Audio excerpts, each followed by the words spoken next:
ওকে প্রিয় শিক্ষার্থী, আশা করি তোমরা অনেক অনেক ভালো আছো। আজকে এসিপি পাওয়ার প্লে প্রোগ্রামের ইংরেজি ক্লাসে আমি তোমাদের তারিক ভাইয়া স্বাগত জানাচ্ছি এবং ইংরেজির প্রস্তুতিকে আরও গুছিয়ে দিতেই আমাদের এই আয়োজন।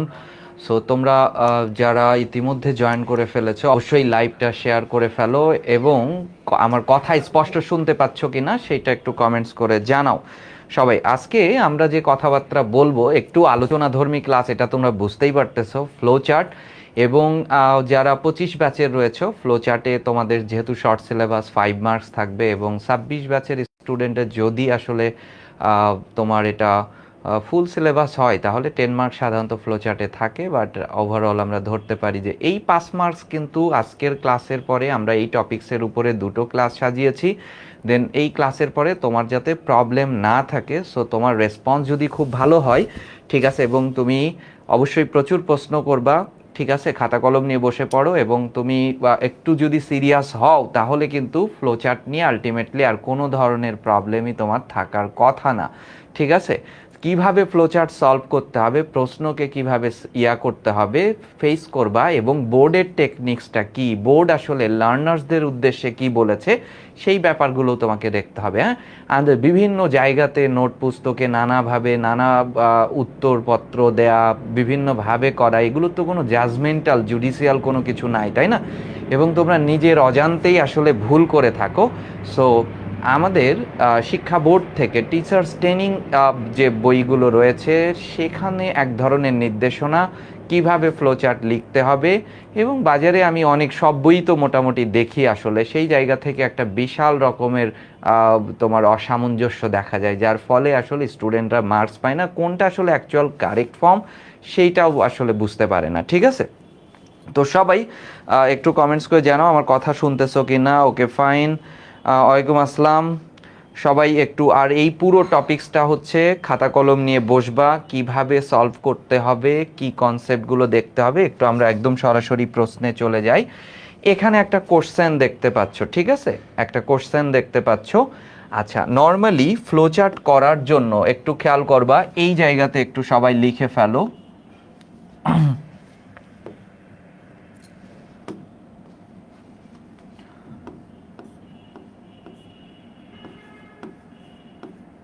লেখো how to write a flow chart.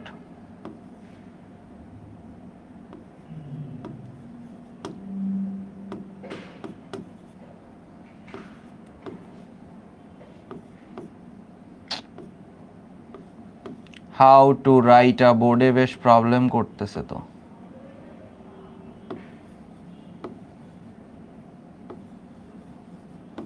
How to write a flow chart, বেশ সমস্যা তৈরি হচ্ছে বোর্ডে। How to write a flow chart,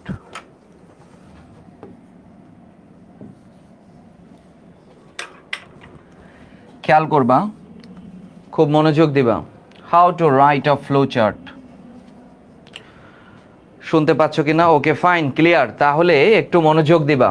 how to write a flow chart, এই ফ্লো চার্ট সলভ করার জন্য তোমাকে আসলে কি করতে হবে, মনোযোগ দিবা, একদম গভীর মনোযোগ। এখানে তোমাকে 3টা স্টেপ মানতে হবে। কয়টা step? You have to follow 3 steps. তোমাকে 3টা স্টেপ মানতে হবে, ঠিক আছে। এবং প্রথম স্টেপ, একদম ফার্স্ট স্টেপ, একটু লেখো। ফার্স্ট স্টেপ হচ্ছে প্রশ্নটা বোঝা। ফার্স্ট স্টেপটা কি বলো? কোশ্চেনটা খুব ভালোভাবে বুঝতে হবে। এখন কোশ্চেন তুমি কিভাবে বুঝবা সেটা গুরুত্বপূর্ণ। প্রশ্নের ভাষা নানা রকম থাকতে পারে। রিড দ্য টেক্সট, দেখো এখানে কোশ্চেনের ভাষা কেমন আছে, একটা কোশ্চেনের কনসেপ্ট দেখো। Based on your reading of the passage make a short notes in each of the boxes in the flow chart showing. অর্থাৎ প্রশ্নের ভাষা নানা রকম থাকবে। তুমি চোখ রাখবা প্রশ্নের মধ্যে কোথায় শোয়িং শব্দটি লেখা আছে। ঠিক আছে, কনসেপ্ট কিন্তু স্টেপ 1 হচ্ছে তোমাকে কোশ্চেন বুঝতে হবে। ভালো করে বুঝো, কোশ্চেন্স তোমাকে বুঝবা, কিন্তু কোশ্চেন বুঝবা। এখন কোশ্চেন বুঝতে হবে মানে কি বুঝতে হবে খেয়াল করো। প্রশ্নের মধ্যে অনেক ভাষা থাকবে, তুমি চোখ রাখবা প্রশ্নের মধ্যে কোথায় শোয়িং লেখা আছে, কোশ্চেনের মধ্যে কোথায় মেনশনিং লেখা আছে। সাধারণত এই ভাষাগুলো থেকে থাকে। কোশ্চেনের মধ্যে এই শব্দগুলো কোথায় লেখা আছে ঠিক তারপরে তোমাকে পড়তে হবে। স্পষ্ট বুঝতে পেরেছো কিনা? ওকে, ফাইন। দেখো, প্রথম অংশে প্রশ্ন স্টেপ 1-এ তোমার কাজ হবে প্রশ্নটাকে খুব ভালোভাবে বোঝা। প্রশ্নে কি বলছে এর জন্য তুমি প্রশ্নের মধ্যে কোথায় নক করবা। প্রশ্নের এক একজন শিক্ষক এক একটা জায়গাতে নানাভাবে প্রশ্নকে সেট করবে। তুমি প্রশ্নের মধ্যে দেখবা কোথায় শোয়িং কথাটি লেখা আছে, কোথায় মেনশনিং কথাটি লেখা আছে। ঠিক আছে, এই শব্দগুলোর পরে কি লেখা আছে সেইটা নিয়ে আমাদের আলোচনা করতে হবে। বুঝতে পেরেছো? আচ্ছা, স্টেপ 2। এবার স্টেপ 2-তে হচ্ছে সোর্সটা কি, উৎস বের করবা। অর্থাৎ তোমার জন্য যে একটা বক্স করে দেয়া আছে, খেয়াল করো, আমরা কোশ্চেনে আসি। দেখো, বলতেছে based on your reading of the প্যাসেজটি পড়ো and make short notes in each of the boxes. প্রত্যেকটা বাক্সের জন্য একটা শর্ট নোট লেখো। শোয়িং, দেখাও যে ডিফারেন্ট ক্যারেক্টারিস্টিক্স অফ ড্রিমস, অর্থাৎ স্বপ্নের বৈশিষ্ট্যগুলো দেখাতে বলছে। তোমাকে এই প্রশ্নে লিখতে বলেছে, তার মানে আমরা কোশ্চেন কিন্তু বুঝে ফেলেছি যে ডিফারেন্ট ক্যারেক্টারিস্টিক্স অফ ড্রিমস, অর্থাৎ ড্রিমের নানা ধরনের সব মানে বৈশিষ্ট্যগুলো লিখতে হবে। এবার আমরা খুঁজবো সোর্স, উৎসটা কি। এখন সোর্স বলতে কি বোঝায়?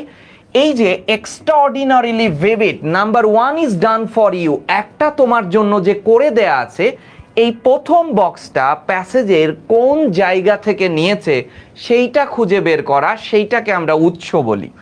এটা হচ্ছে সেই সোর্স। এই উৎসটা তোমাকে ঠিক করতে হবে। বুঝতে পারতেছো কিনা একটু জানাও। সবাই একটু বলো, এতটুকু পর্যন্ত কনসেপ্টটা কি বুঝেছো কিনা? স্টেপ 1-এর কাজ। এবার 3-র কাজটা হচ্ছে লাস্ট স্টেপ যেটা, সেইটা খুবই গুরুত্বপূর্ণ। সবাই বুঝতেছো কিনা একটু কমেন্টস করে জানিয়ে দাও সবাই। কনসেপ্ট হচ্ছে এই জায়গাটা হচ্ছে আমরা চিন্তা করব যে প্রথম স্টেপ আমরা বুঝলাম, কোশ্চেন বুঝে নিলাম। দ্বিতীয় কনসেপ্ট হচ্ছে আমাকে প্যাসেজের মধ্যে থেকে ওই যে number 1 is done for me, আমার জন্য যেটা করে দেয়া হয়েছে সেইটা আসলে কোথা থেকে নেওয়া হয়েছে সেই জায়গাটা তোমাকে ফাইন্ড আউট করতে হবে। এই কনসেপ্টটুকু কি বুঝতে পেরেছো কিনা সবাই একটু দেখো। এক্সট্রাঅর্ডিনারিলি ভিভিড, এইটা আমরা দেখি প্যাসেজের কোথা থেকে নেওয়া হয়েছে, একটু মনোযোগ দাও। বলা হচ্ছে দেখো, dreams have fascinated philosopher for thousands. তার মানে থাউজেন্ডের সাথে সাধারণত এর যোগ হয় না, যখন হয় তখন এর অর্থ হয়ে যায় দ্বিরুক্তি, দুইবার উচ্চারণ করতে হবে। হাজার হাজার বছর ধরে স্বপ্ন নিয়ে ফিলোসোফারদের একটা ফ্যাসিনেশন আছে, একটা মুগ্ধতা রয়েছে। ঠিক আছে, আচ্ছা, বাট অনলি রিসেন্টলি, অতি সাম্প্রতিক সময়ে, have dreams been subjected to empirical research and scientific study.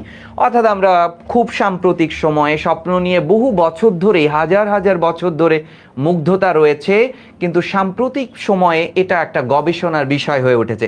আমরা কিন্তু এই প্যাসেজটি পড়ার উদ্দেশ্য কি? আমাদের উদ্দেশ্য হচ্ছে এই যে ফার্স্ট বক্সে আমার জন্য যে ইনফরমেশনটা করে দেয়া হয়েছে সেইটা আসলে খুঁজতেছি। এক্সট্রাঅর্ডিনারিলি ভিভিড, এই শব্দ বা শব্দগুচ্ছটি কোথায় আছে সেটা আমরা বের করব। ঠিক আছে, খেয়াল করি আমরা। দেখো, খেয়াল করো এবার।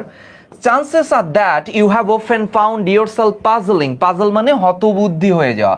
Puzzle, surprise, bemused, astonished, bewildered, baffle, মুগ্ধ হয়ে যাওয়া মানে হতবুদ্ধি হয়ে যাওয়া, কিং কর্তব্য বিমূঢ় হয়ে যাওয়া, কি করতে হবে বুঝবেন। তো আমরা দেখো কন্টেন্ট অফ এ ড্রিম নিয়ে আমরা প্রায়ই হতবুদ্ধি হয়ে যাই। দেখো, or perhaps you have wondered, এবং তুমি আশ্চর্য হয়ে যাবা। পাজলের আরেকটি সিনোনিম বলতে পারো why you dream at all, কেনই বা আসলে তুমি স্বপ্ন দেখো, এটা নিয়ে তোমার আশ্চর্যের ব্যাপার হতে পারে। বলছে first let's start by answering a basic question, বলছে চলো একটা মৌলিক প্রশ্নের উত্তর দিয়ে আমরা শুরু করি। হোয়াট ইজ আ ড্রিম, স্বপ্ন কি? A dream can include any of the images, স্বপ্ন হচ্ছে একটা প্রতিচ্ছবি, তাই না? যখন আমরা স্বপ্ন দেখি এটা একটা ছবির মতো, সিনেমার মতো দেখি। থটস, স্বপ্ন হচ্ছে তোমার চেতনা, তুমি অনেক দিন ধরে যা চিন্তা করতেছো। And emotion that are experience during sleep, ঠিক আছে? তার মানে স্বপ্ন কি বলো? Dream is the combination of your কি বলা হচ্ছে, থটস, আইডিয়াস অ্যান্ড ইমোশন, তোমার আবেগ, অনুভূতি, চিন্তা চেতনার একটা প্রতিচ্ছবি, একটা ছবি হচ্ছে স্বপ্ন। আমরা কিন্তু এখন পর্যন্ত আমরা আমাদের যে বক্সের প্রথম ইনফরমেশন দেয়া আছে এক্সট্রাঅর্ডিনারিলি ভিভিড, এই কথাটি এখন পর্যন্ত কিন্তু আমরা পাই নাই। খেয়াল করো একটু ভালো করে। এবার দেখো বলছে dreams can be extraordinarily vivid. এইবার দেখো একটু চিন্তা করো, আমরা কিন্তু এই ইনফরমেশনটা কিন্তু পেয়ে গেছি। Dreams can be extraordinarily vivid.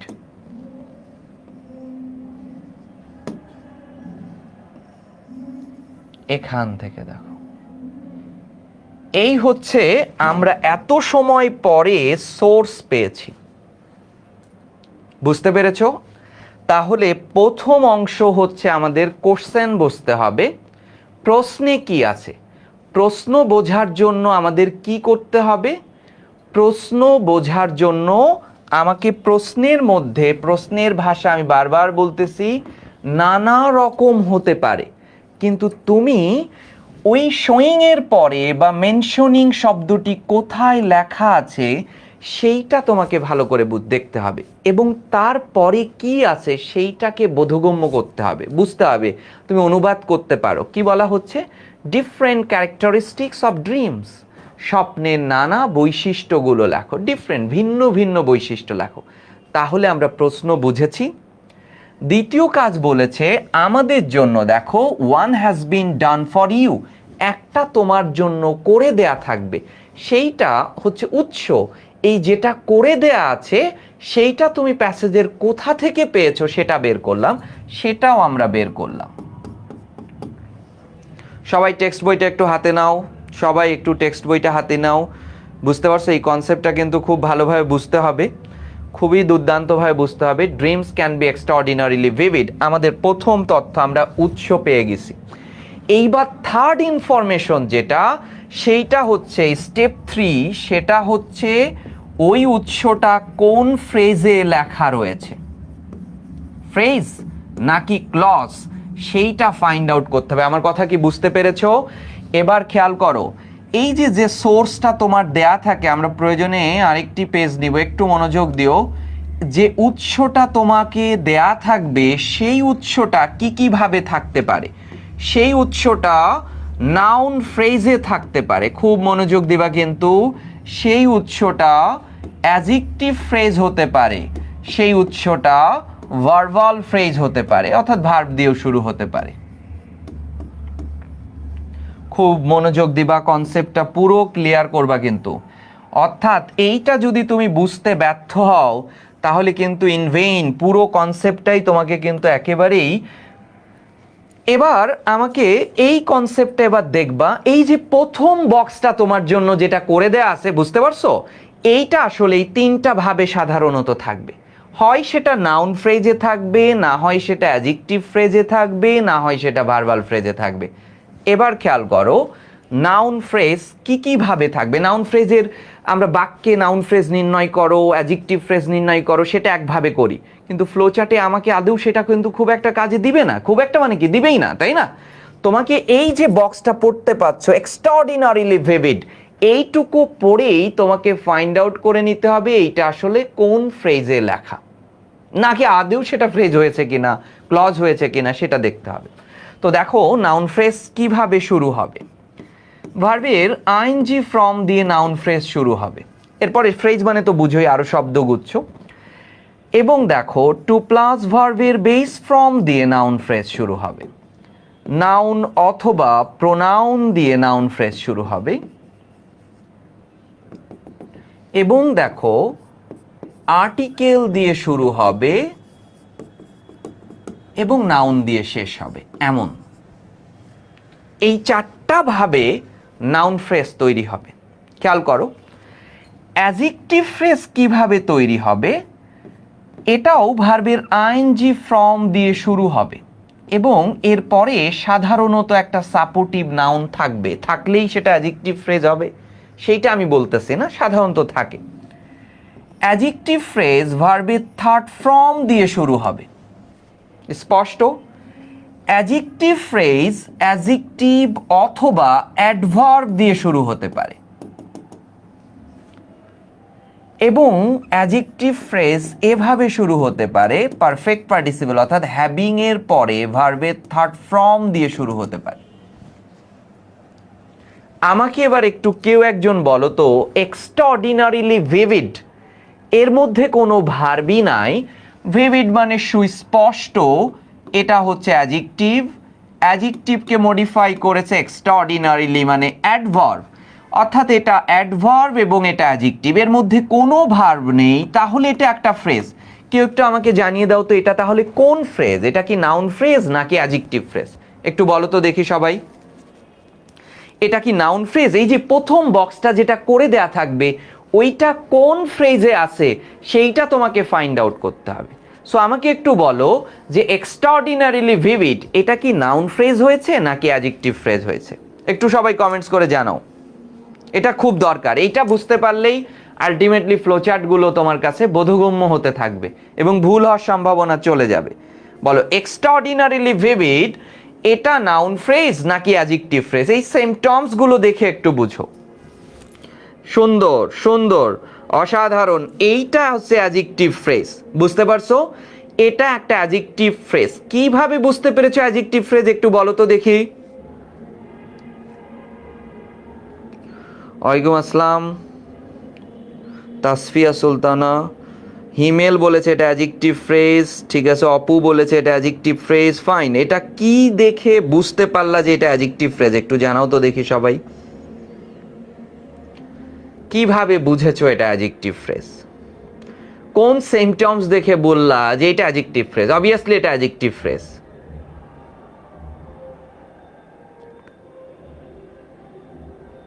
সুন্দর, তাহসিন বলেছে অ্যাডজেক্টিভ ফ্রেজ, দারুণ দারুণ। অ্যাডভার্ব এবং অ্যাডজেক্টিভ এভাবে শুরু হয়েছে। আচ্ছা দেখো, খেয়াল করো, নাউন ফ্রেজ শুরু হয়, নাউন ফ্রেজ শুরু হবে নাউন প্রোনাউন দিয়ে, প্রিপোজিশনাল ফ্রেজ শুরু হবে প্রিপোজিশন দিয়ে, ঠিক আছে। অ্যাডজেক্টিভ ফ্রেজ শুরু হয় অ্যাডজেক্টিভ দিয়ে, কিন্তু অ্যাডভার্ব দিয়ে শুরু হওয়া সত্ত্বেও সেটা অ্যাডজেক্টিভ ফ্রেজ কেন?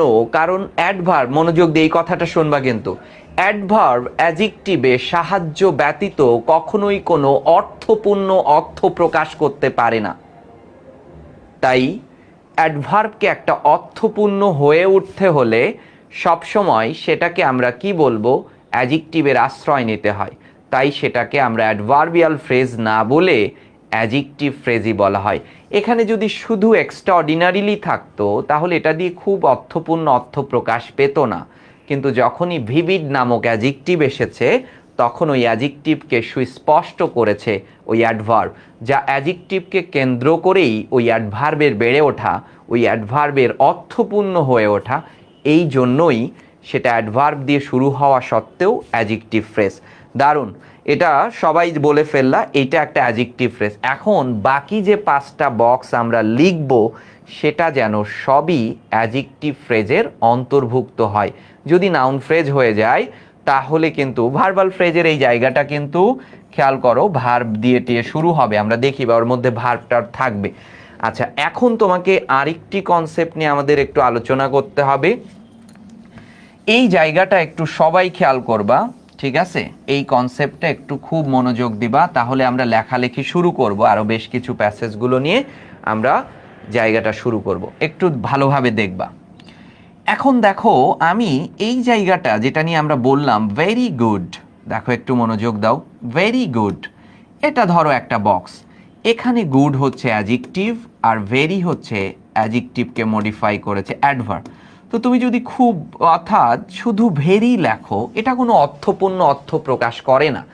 তাই এই ভেরিকে অর্থপূর্ণ হয়ে উঠতে হলে এই অ্যাডজেক্টিভের আশ্রয় নিতে হয়েছে। তাই এই দুটো শব্দের মধ্যে প্রধান শব্দ কিন্তু এই অ্যাডজেক্টিভ। তাই অ্যাডভার্ব দিয়ে শুরু হওয়া সত্ত্বেও এটাকে আমরা অ্যাডজেক্টিভ ফ্রেজ বলবো।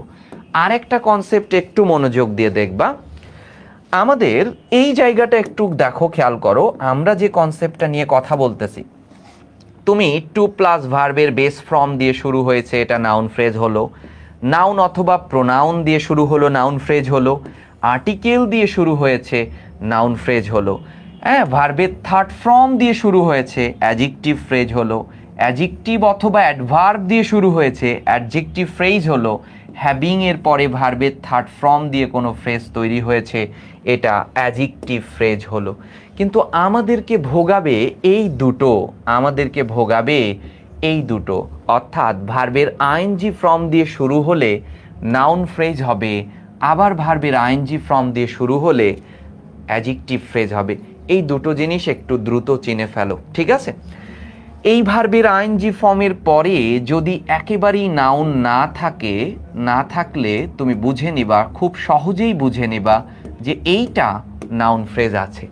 কিন্তু ভার্বের আইএনজি ফর্মের পরে যদি নাউন থেকে থাকে, অ্যাডজেক্টিভ ফ্রেজ এবং নাউন ফ্রেজ দুটোরই হওয়ার সম্ভাবনা আছে।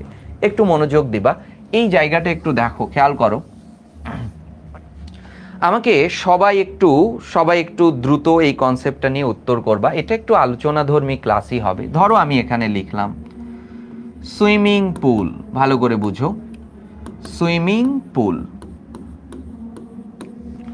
Swimming pool. খেয়াল করো, driving licence, driving licence, driving licence. ধরো আমরা লিখলাম বার্কিং ডগ,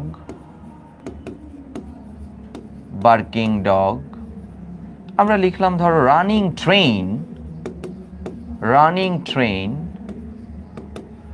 আমরা লিখলাম ওয়াকিং স্ট্রিট, ওয়াকিং স্ট্রিট। এবার খেয়াল করো, এই প্রত্যেকটাকে ধরো আমি একটা ফ্লো চার্টের রূপ দিলাম, driving licence, barking dog, running train, walking street. আমরা প্রত্যেকটা শব্দগুচ্ছের মধ্যে আমরা এর একটা কি করলাম, এর একটা ফ্লো চার্টের রূপ দিলাম। এখন দেখো, এই প্রতিটা শব্দগুচ্ছই, এর মধ্যে কিন্তু কোনো ভার্ব নেই। তাহলে এখানে আমরা যতগুলো, খেয়াল করো, এই জায়গাতে আমরা যতগুলো শব্দগুচ্ছ লিখেছি, এরা সবাই কিন্তু ফ্রেজ। স্পষ্ট? এখন দেখো, এই সবগুলো ফ্রেজ, দেখো আমরা 5টা ফ্রেজ লিখেছি, এই প্রত্যেকটা ফ্রেজই ভার্বের কি দিয়ে শুরু হয়েছে? আইএনজি ফর্ম দিয়ে। যেটা আমাদের মধ্যে, আমাদের মনোজগতে একটা ভাবনা তৈরি করতেছে যে এইটা তো ভাইয়া নাউন ফ্রেজ হইতে পারে, অথবা এইটা তো একটা কি অ্যাডজেক্টিভ ফ্রেজও হতে পারে। কনসেপ্টটা কিন্তু এইটা। তাহলে এইটাকে দেখো একটু চিন্তা করে, সবগুলোতে শেষে পুল এটা একটা নাউন, লাইসেন্স এটা একটা নাউন, ডগ এটা একটা নাউন, ট্রেন এটা একটা নাউন, স্ট্রিট এটা একটা নাউন, এবং দৃশ্যমান দেখা যাচ্ছে সবার পরেই একটা নাউন রয়েছে, অর্থাৎ নাউনকে মডিফাই করবে কি অ্যাডজেক্টিভ, এরকম একটা ভাবনা আছে। অর্থাৎ আমি তোমাকে বলতে চাচ্ছি, প্রথমত এইটা একটু ভালোভাবে দেখবা যে ভার্বের আইএনজি ফর্মের পরে যখন নাউন থাকে তখন সেটা কি নাউন ফ্রেজ নাকি অ্যাডজেক্টিভ ফ্রেজ, সেইটা জাজ করার জন্য তুমি এই কনসেপ্টটা একটু অ্যাপ্লাই করবা। প্রথমে নাউন আনবা, তারপরে ইজ আনবা, তারপরে ভার্বের আইএনজি ফর্ম নিয়ে আসবা। প্রথমে নাউন, দেখো একটা স্ট্রাকচার হয়েছে, একটা বাক্যের স্ট্রাকচার। এই বাক্যটা যদি অর্থপূর্ণ বাক্য হয়, অর্থপূর্ণ বাক্য হলে, ভালো করে বুঝবা, এই ভার্বের আইএনজিটাকে তুমি তখন বলবা পার্টিসিপল বা অ্যাডজেক্টিভ পার্টিসিপল। আবার দেখো, এখানে যদি আমি প্রথমে একটা নাউন আনো, তারপরে ইজ আনো, তারপরে ওই ভার্বের আইএনজিটা বসাও, বসানোর পরে এই বাক্যটি অর্থপূর্ণ না হলে, অর্থাৎ এই বাক্যটি অর্থপূর্ণ না হলে এই ভার্বের আইএনজি তখন হয়ে যাবে জেরান্ড, অর্থাৎ নাউনের অন্তর্ভুক্ত হয়ে যাবে। তো সবাই একটু খেয়াল করো। ওকে ফাইন, প্রথমটাতে দেখো বলছে পুল ইজ সুইমিং, পুকুর সাঁতরাচ্ছে, কোনো অর্থপূর্ণই হয় নাই, তাহলে পুল ইজ সুইমিং এটাকে আমরা আর অ্যাডজেক্টিভ ফ্রেজ বলতে পারবো না, এটা হয়ে যাবে দেখো নাউন ফ্রেজ বা gerund phrase.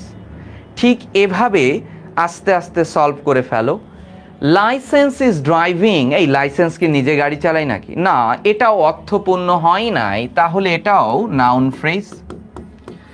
Dog is barking, কুকুর ডাকছে, খুব দারুণ একটা বাক্য হয়েছে, তাহলে এটা অ্যাডজেক্টিভ ফ্রেজ। ঠিক এভাবে এবার বলো তো, রানিং ট্রেন নাউন ফ্রেজ নাকি অ্যাডজেক্টিভ ফ্রেজ? বলো। রানিং ট্রেন এটা কি নাউন ফ্রেজ নাকি অ্যাডজেক্টিভ ফ্রেজ? সবাই উত্তর করো, এটা কি নাউন ফ্রেজ নাকি অ্যাডজেক্টিভ ফ্রেজ? রানিং ট্রেন একটা ফ্রেজ বসেছে, এটা কি নাউন ফ্রেজ? ঠিক এভাবে সাজাও, প্রথমে ওই নাউনটা আনবা, তারপর ইজ আনবা, দেন ভার্বের আইএনজি। যদি অর্থপূর্ণ হয় তাহলে তাকে বলে ফেলবা অ্যাডজেক্টিভ ফ্রেজ, আর যদি অর্থপূর্ণ না হয় তাহলে তাকে বলে ফেলবা নাউন ফ্রেজ। ঠিক আছে, খুব সরল একটা কনসেপ্ট। তাহলে বলে ফেলো, রানিং ট্রেন এটা কি নাউন ফ্রেজ নাকি অ্যাডজেক্টিভ ফ্রেজ? এই কনসেপ্টটাকে আমরা কি বলবো, অ্যাডজেক্টিভ ফ্রেজ নাকি noun phrase? Okay fine, train is running, তাহলে এটা একটা অ্যাডজেক্টিভ ফ্রেজ, অর্থপূর্ণ হয়েছে, সুন্দর, অ্যাডজেক্টিভ ফ্রেজ। এবার বলো, ওয়াকিং স্ট্রিট এটা কোন ফ্রেজ? ওয়াকিং স্ট্রিট এইটা আসলে কোন ফ্রেজ? ওয়াকিং স্ট্রিট এইটা কোন ফ্রেজ? ঠিক উল্টায় নাও, প্রথমে নাউন আনো, ইজ আনো, ভার্বের আইএনজি ফ্রম আনো। যদি অর্থপূর্ণ হয় তাহলে সেটাকে আমরা বলবো, অর্থপূর্ণ হওয়ার সাথে সাথে আমরা বলে ফেলবো যে সেইটা অ্যাডজেক্টিভ ফ্রেজ, আর যদি অর্থপূর্ণ না হয় তাহলে আমরা বলে ফেলবো নাউন ফ্রেজ। দারুণ, noun phrase. Street is walking, রাস্তা হাঁটছে, এটাকে একেবারেই অর্থহীন একটা বাক্য হয়ে যাব, একেবারেই অর্থহীন বাক্য হয়ে যাবে। সো আমরা এটাকে নাউন ফ্রেজ বলে ডিফাইন করব। তো এই আলটিমেটলি তোমাকে একটু চিন্তা করতে হবে যে কি অর্থে ব্যবহার হচ্ছে। আচ্ছা, নাউন ফ্রেজ। এখন আমরা তাহলে কি হবে, ফ্লোচার্টের জন্য 3টে স্টেপ। এবার আমরা প্রশ্নে আসতেছি। নর্মালি তোমরা টেক্সট বইটা বের করো, ড্রিমের চ্যাপ্টারে আসি, টেক্সট বইটা নিয়ে বসো। ঠিক আছে, ড্রিমের চ্যাপ্টারে ফার্স্ট পেপারের এই সকল কনসেপ্টই আসলে অ্যাকচুয়াল ইংরেজি, বুঝতে পারছো? এটাকে ঠিকঠাকভাবে লিখতে পারে, এবং তুমি তোমার কলেজের রেজাল্টগুলোই দেখো যে সেকেন্ড পেপারের তুলনায় কিন্তু ফার্স্ট পেপারে অপেক্ষাকৃত কম নাম্বার ওঠে, এবং এইটার প্রতি স্টুডেন্টদেরকে ভীষণ রকম অনীহা কাজ করে। সো লিখতে পারে না, ঠিক আছে, প্রশ্নের মধ্যে এই দক্ষতাই তার তোমাকে নিয়ে আসতে হবে। সো আমাদের এই প্রোগ্রামের মধ্যে দিয়ে সবসময় তোমাকে এইটাই করতে হবে যে এই অল্প সময়ের মধ্যে পুরো ইংরেজি প্রথম পত্র এবং দ্বিতীয় পত্রের প্রত্যেকটা কনসেপ্টই যেন তোমাকে খুব দারুণভাবে থাকে। এর জন্য তোমার স্বতঃস্ফূর্ত অংশগ্রহণ, তোমার প্রশ্ন থাকবে, হোমওয়ার্ক থাকবে, এক্সাম থাকবে, এটার মধ্যে দিয়ে আসলে জাজ করা যাবে যে কি অবস্থা। ওকে ফাইন, তাহলে এখন একটু দেখে ফেলো। এক্সট্রাঅর্ডিনারিলি ভিভিড এটা একটা অ্যাডজেক্টিভ ফ্রেজ ছিল, কিন্তু এক্সট্রাঅর্ডিনারিলি ভিভিড এটা কি ছিল, একটা অ্যাডজেক্টিভ ফ্রেজ ছিল। তো ভালো করে বুঝবা, আমরা দেখে ফেলি এক্সট্রাঅর্ডিনারিলি ভিভিড। প্রথম বক্সটা আমাদের জন্য করে দেয়া ছিল এক্সট্রাঅর্ডিনারিলি ভিভিড। মনোযোগ দেবা, ফ্লোচার্ট কিভাবে লিখবা, ঠিক আছে, তোমার টেক্সট বইতে কিন্তু দেয়া আছে এক্সট্রাঅর্ডিনারিলি ভিভিড।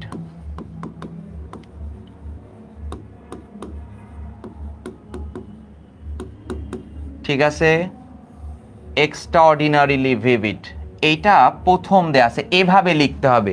অনেকের নানাবিধ প্রশ্ন থাকে, ভাই খাতায় আটে না, আমি কি নিচে নিচে লিখবো কি না, এই ধরনের অমূলক প্রশ্ন করো না। এর জন্য টেক্সট বইতে রিলেশনশিপের চ্যাপ্টারে যাবা, হিউম্যান রিলেশনশিপ শেষে দেয়া আছে কিভাবে তোমাকে ফ্লো চার্ট লিখতে হবে, ঠিক আছে। দ্য আনফরগেটেবল হিস্ট্রি প্রথম ইউনিটের মধ্যে দেখবা চিত্র আঁকানো আছে, কিভাবে তোমার ফ্লো চার্ট লিখতে হবে, কোন কে কি কিভাবে বললো এইসব না, বোর্ড বইকে ডিনাই করো না, বুঝতে পারছো। বোর্ডের খাতা, হ্যাঁ, ট্রেন আপ যেটা হয়, ঠিক আছে, একদম টেক্সট অনুযায়ী দেখা হয়। এই জন্যই তো মার্কস আসলে এই যে কমে, আমরা তো দেখতে পাই না যে A+ আসছে কিনা, কত পেয়েছি সর্বোচ্চ, এটা গ্রেড দেখতে পারি, ওই টপিক্সে আমাদের কি ধরনের কলাপস করেছিল সেইটা আমরা আসলে বুঝতেই পারি না। সো আলটিমেটলি এই জন্য চিন্তা, টেক্সট বইতে তোমার চিত্র আঁকানো আছে কিভাবে তুমি ফ্লো চার্ট করবা। যদি তোমার খাতায় এভাবে না আঁটে, আমি তোমাকে সাজেস্ট করব, বোর্ডের খাতা তো এমনি একটু বেশ চওড়াই হয়, তাই না, বেশ ইয়াই হয়, যেখানে ফ্লো চার্ট লিখবা যেই পেজে, সেখানে তোমার আলাদা করে আর মার্জিন টার্জিন টানার দরকার নেই, কারণ ফ্লো চার্টের বক্সগুলো সুন্দর করে করলেই তো একটা দারুণ একটা চিত্র হয়ে যাচ্ছে। সো দরকার কি তোমার, তাই না। তাহলে এইভাবে লেখারই চেষ্টা করবা, এইভাবে। এটা আমার কথা, কারোর কথা, কোন বইয়ের কথা, কে কি বলছে, এগুলো প্লিজ এই কনসেপ্টটা তুমি নিও না। তুমি টেক্সট বইতে যেভাবে আছে সেভাবেই লেখার চেষ্টা করো। টেক্সট বইতে দেখো এইভাবে লিখেছে, এবং যদি না আঁটে তখন আবার একটা অ্যারো দিয়ে আবার এইদিকে এসেছে। টেক্সট বইয়ে এই চিত্রগুলো অবশ্যই তোমাকে দেখতে হবে। ওয়ালাইকুম আসসালাম। তাহলে এক্সট্রাঅর্ডিনারিলি ভিভিড এটা কোন ফ্রেজ ছিল? Adjective phrase. আমাকে বাকি 5টা যে বক্স আমার আরও লিখতে হবে, ওই 5টার জন্য এক এক করে 5 মার্কস আমি পাবো, সেইটা যেন অ্যাডজেক্টিভ ফ্রেজে হয়। অ্যাডজেক্টিভ ফ্রেজ কিভাবে হবে আমরা দেখেছি, ভার্বের আইএনজি ফর্ম দিয়ে, ভার্বের থার্ড ফর্ম দিয়ে, অ্যাডজেক্টিভ অথবা অ্যাডভার্ব দিয়ে, অথবা হ্যাভিং এর পরে ভার্বের থার্ড ফর্ম দিয়ে, ঠিক আছে। তবে সব থেকে আদর্শ রূপ হবে প্রথম বক্সটা যেভাবে করে দেয়া আছে, তুমি যদি সবগুলোই এইভাবে লিখতে পারো সেটা হচ্ছে সব থেকে আদর্শ। তুমি এই 4টা উপায়ে, অ্যাডজেক্টিভ ফ্রেজের এই 4টা উপায়ে তুমি লিখতে পারো, কিন্তু সব থেকে আদর্শ রূপ হবে কোশ্চেনে যেটা দেয়া আছে প্রথমটা। দেখো প্রথম এক্সট্রাঅর্ডিনারি, এটা অ্যাডজেক্টিভ ফ্রেজ এবং একটা অ্যাডভার্ব অ্যাডজেক্টিভ, এভাবে লেখা আছে। এক্সট্রাঅর্ডিনারিলি ভিভিড এই কথাটি প্যাসেজের কোথা থেকে লেখা ছিল? এখান থেকে। আমরা এক এক লাইন করে বলবো যে স্বপ্নের বৈশিষ্ট্য। আমাকে সবাই এবার বলবা যে কাজটা হবে, আমি স্বপ্নের ক্যারেক্টারিস্টিক্স বলবো। দেখো, অর ভেরি ভেগ, খুবই অস্পষ্ট, এটা কি স্বপ্নের কোনো বৈশিষ্ট্য হয়েছে? বলো, হলে ইয়েস বলো, না হলে না। ভেরি ভেগ, খুবই অস্পষ্ট, স্বপ্ন যেমন স্পষ্ট, বলছে ভেরি ভেগ, এটা অস্পষ্ট। আগে আমরা 6টা ইনফরমেশন বা আরো বেশি ইনফরমেশন পেলে আমরা কতগুলো ইনফরমেশন দিয়ে ক্যারেক্টারিস্টিক্স হয়েছে কিনা সেইটা নিয়ে আমরা বলি। বলো এটা কি হয়েছে? ভেরি ভেগ, স্বপ্ন হচ্ছে একটি অস্পষ্ট। Okay fine. এবার বলো ফিল্ড উইথ জয়ফুল ইমোশনস। তাহলে 2টা হয়েছে, কিন্তু এটি জয়ফুল ইমোশনস, এটা একটি আনন্দপূর্ণ ব্যাপার। আবার ফ্রাইটেনিং ইমেজেস, এটি একটি ভয়ার্ত প্রতিচ্ছবি, ভয়ানক হতে পারে। অনেকেই যেটাকে আমরা বইতে, টেক্সট বইতে আমাদের কি বলেছে, নাইট মেয়ার, তাই না, বিভৎস ভয়াবহ স্বপ্ন দেখলা। এগুলো কি স্বপ্নের বৈশিষ্ট্য হয়েছে কিনা বলো তো? জয়ফুল ইমোশনস আর ফ্রাইটেনিং ইমেজেস, এগুলো কি স্বপ্নের বৈশিষ্ট্য হয়েছে কিনা? ফাইন, এটা হয়েছে। তাহলে দেখো 1টা 2টা 3 4টা হয়ে গেছে। আমরা মোট লিখতে পারবো 6টা। আমরা 6টা লিখবো সেটা কনসেপ্ট না। আমি আরেকবার বলি, টেক্সট বইতে, বুঝতে পারছো, টিচার্স ট্রেনিং বইয়ে তোমাদের যে কোর্সটা প্ল্যানটা, আমরা যে মূল ক্লাস 10 ফেব্রুয়ারি থেকে শুরু হচ্ছে, জানো, এসিপি পাওয়ার প্লের একদম পাশে এইভাবে টিচার্স ট্রেনিং বইটা রাখা হবে। কি বলেছে, এই ভুল ভ্রান্তিগুলো এখনই সময় এসেছে। ফ্লো চার্টে আমি চাইলেই কোনো তথ্য বাদ দিতে পারি না, এটা আমার মন গড়া হতে পারে না। এখন তুমি যদি বলো যে ভাই আমাকে তো লিখতে হবে 6টা, কিন্তু বইতে প্যাসেজের মধ্যে আমার তথ্য রয়েছে 9টা, হ্যাঁ, তুমি যদি বেশি তথ্য পাও তাহলে 1 করো। আবার যদি লিখতে হবে আমাকে 6টা, একটা তো করেই দেয়া আছে, কিন্তু বইতে ইনফরমেশন রয়েছে, টেক্সটে আমার যতটুকু টেক্সট সিলেক্ট করে দিয়েছে তার মধ্যে ইনফরমেশন আছে 4টা। আমি যখন কম পাচ্ছি তখন আমি স্ক্যাটার করিয়ে দেব, এভাবে ছড়িয়ে দেব, আইসোলেট করে দেব। আর যখন আমি বেশি পাচ্ছি তখন আমি একসাথে করব। এই ভাবনা। কিন্তু আমি চাইলেই বলতে পারি না আমি এটাকে বাদ দিয়ে দিব। হ্যাঁ, বাদ তখনই দিতে পারো যদি একই অর্থ প্রকাশ করে থাকে, অর্থের পুনরাবৃত্তি হয়ে থাকে, তাহলে তুমি বাদ দিতে পারো। বুঝতে পেরেছো কিনা? বুঝেছো কিনা? এবার দেখো বললাম 4টে ইনফরমেশন হলো, আমরা দেখি আমরা 10টা ইনফরমেশন পাই, সেটা নিয়ে আমার কোনো সমস্যা না। ফোকাসড অ্যান্ড, দেখো খেয়াল করো, ফোকাসড অ্যান্ড আন্ডারস্ট্যান্ডেবল, এই অংশটা কি স্বপ্নের কোনো বৈশিষ্ট্য হয়েছে কিনা? অবভিয়াসলি হয়েছে। ফোকাসড অ্যান্ড আন্ডারস্ট্যান্ডেবল, বোধগম্য। আনক্লিয়ার অ্যান্ড কনফিউজিং, এটাও স্বপ্নের একটা বৈশিষ্ট্য। দেখো একটা পেলাম, দুটো, 3, 4, 5, 6টে ইনফরমেশন পাইছি। আমরা শেষ পর্যন্ত দেখব যে স্বপ্নের আরও কোনো বৈশিষ্ট্য পাচ্ছি কিনা। হোয়াই ডু উই ড্রিম, আমরা কেন স্বপ্ন দেখি আসলে? দেখো খেয়াল করো, what purpose do dream serve, না কোনো বৈশিষ্ট্য আমরা পাইনি এর মধ্যে। হোয়াইল ম্যানি থিওরিজ, অনেক তাত্ত্বিকরা, গবেষকরা হ্যাভ বিন প্রপোজড করেছে, প্রস্তাবনা দিয়েছে, about the reason and function of dreams, না আমরা বুঝতে পারতেছি ফাংশনের দিকে যাচ্ছি না, ফাংশন না, আমাদের আলোচ্য বিষয় ক্যারেক্টারিস্টিক্স অফ ড্রিমস, স্বপ্নের বৈশিষ্ট্য। তার মানে আমরা সহজেই অনুমান করতে পারছি যে নিচেই আলটিমেটলি আর কোনো তথ্য নেই, কারণ এখানে ফাংশন লিখতে যাচ্ছে। এই প্যাসেজের এই কনসেপ্টগুলোই তোমাকে বুঝতে হবে। ফাংশন লিখতে বলেছে, ঠিক আছে? সো তোমাকে ফাংশন আর ক্যারেক্টারিস্টিক্সের মধ্যে পার্থক্য কি বলো? এই কলমটা লম্বা, বুঝতে পারছো? এই কলমটা লম্বা, এটা ক্যারেক্টারিস্টিক্স। এই কলমের, বুঝতে পারছো, এই কলমটা এটা, এই কলমের মাথা অনেক চিকন, এটা ক্যারেক্টারিস্টিক্স। এই কলম দিয়ে লেখা হয়, এই লেখাটা হচ্ছে ফাংশন, এটার ফাংশন। ফাংশন এবং ক্যারেক্টারিস্টিক্স ভিন্ন। ক্যারেক্টারিস্টিক্স তোমার বৈশিষ্ট্য আর ফাংশন তোমার কার্যাবলী। তাহলে আমরা কিন্তু ঠিক 6টা ইনফরমেশন পেয়ে গিয়েছি।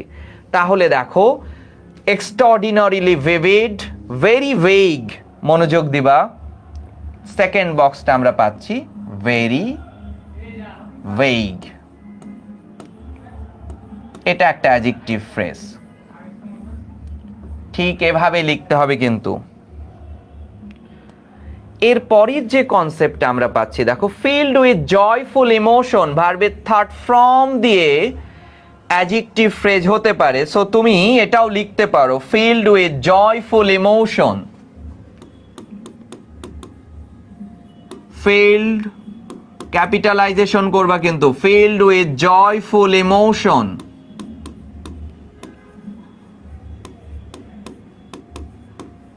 ফিল্ড উইথ জয়ফুল ইমোশন, 3টা ইনফরমেশন হয়ে গেছে। ফিল্ড উইথ জয়ফুল ইমোশনস, ঠিক আছে? স্বপ্নের ক্যারেক্টারিস্টিক্স গুলো লিখে নাও, ফিল্ড উইথ জয়ফুল ইমোশনস। এবার দেখো, ফ্রাইটেনিং ইমেজেস, বুঝতে পারছো? ফ্রাইটেনিং, ইমেজকে নাউনকে মডিফাই করেছে, অ্যাডজেক্টিভ হয়েছে ফ্রাইটেনিং ইমেজেস, ভয়াবহ প্রতিচ্ছবি, ফ্রাইটেনিং ইমেজেস। বুঝতে পারছো কনসেপ্টটা? তাহলে সবাই বুঝেছো কিনা? Frightening images.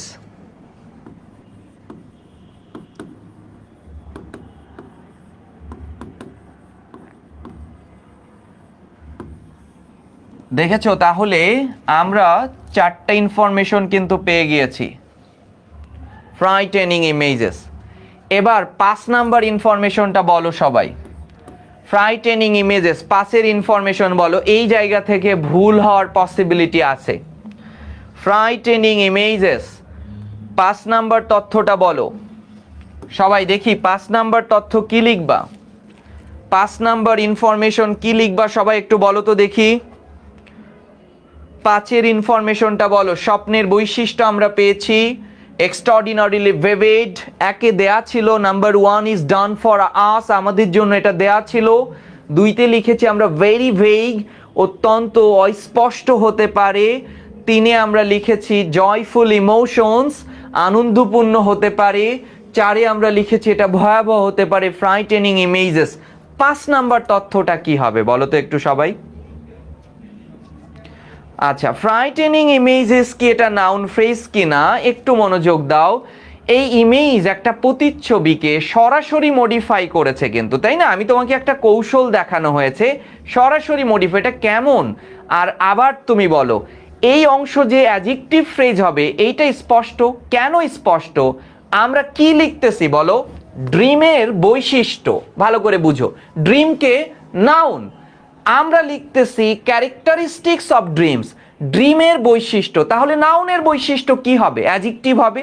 So frightening images এর নামকরণের সার্থকতার জন্যই এটা একটা অ্যাডজেক্টিভ ফ্রেজ, এটা নিয়ে কোনো প্রশ্নই থাকার কথা না। এবার আমাকে বলো, বুঝতে পারছো ইপ্তি?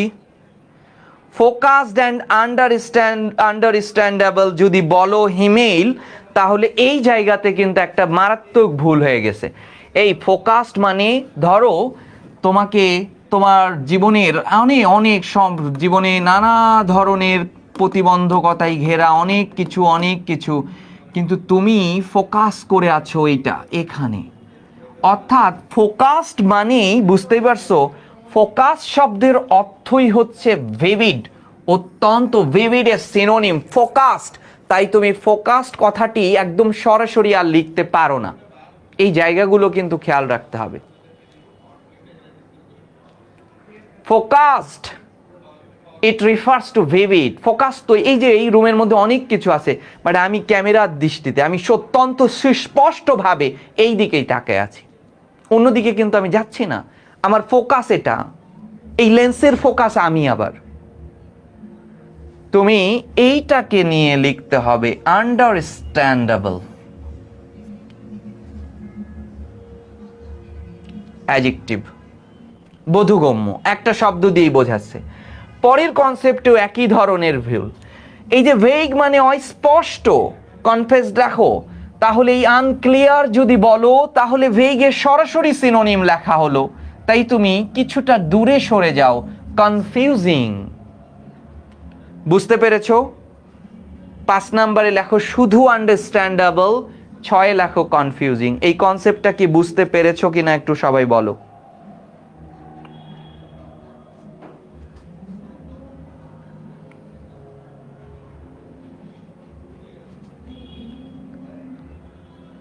পুরো ব্যাপারটা কিন্তু খেয়াল রাখতে হবে। মার্কস কিভাবে যা আসে না, ফার্স্ট পেপার নিয়ে আমার খুব চোখ থাকবে, সেকেন্ড পেপারের অনেক জিনিসপত্র খুব অল্পতে টাচ দিলে হয়, আর একই জিনিস বারবার অনেক কিছুই তোমরা জানো, কিন্তু ইংরেজি লেখা ফার্স্ট পেপারে আমাদের পুরো লেখাটাকেই আমরা চেঞ্জ করবো। এখন এই সময়ের মধ্যে তো এইটা তো সম্ভব না।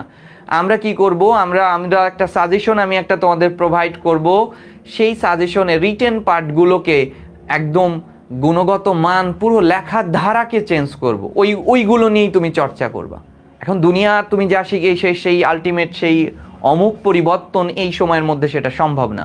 তাহলেই তোমার দেন অ্যাডমিশন টেস্টেও প্যারাগ্রাফ থাকবে, ঠিক আছে, যারা বি ইউনিটে থাকবা প্যারাগ্রাফ থাকবে, সো আলটিমেটলি সিতে প্রিসেস রাইটিং থাকবে। এইগুলো যদি তুমি এখন এইচএসসিতে সামারিটা ভালো লিখতে পারো, সি ইউনিটের ঢাকা বিশ্ববিদ্যালয়ের পরীক্ষাতেও প্রিসাইজ রাইটিং থাকবে, অর্থাৎ সামারি থাকবে।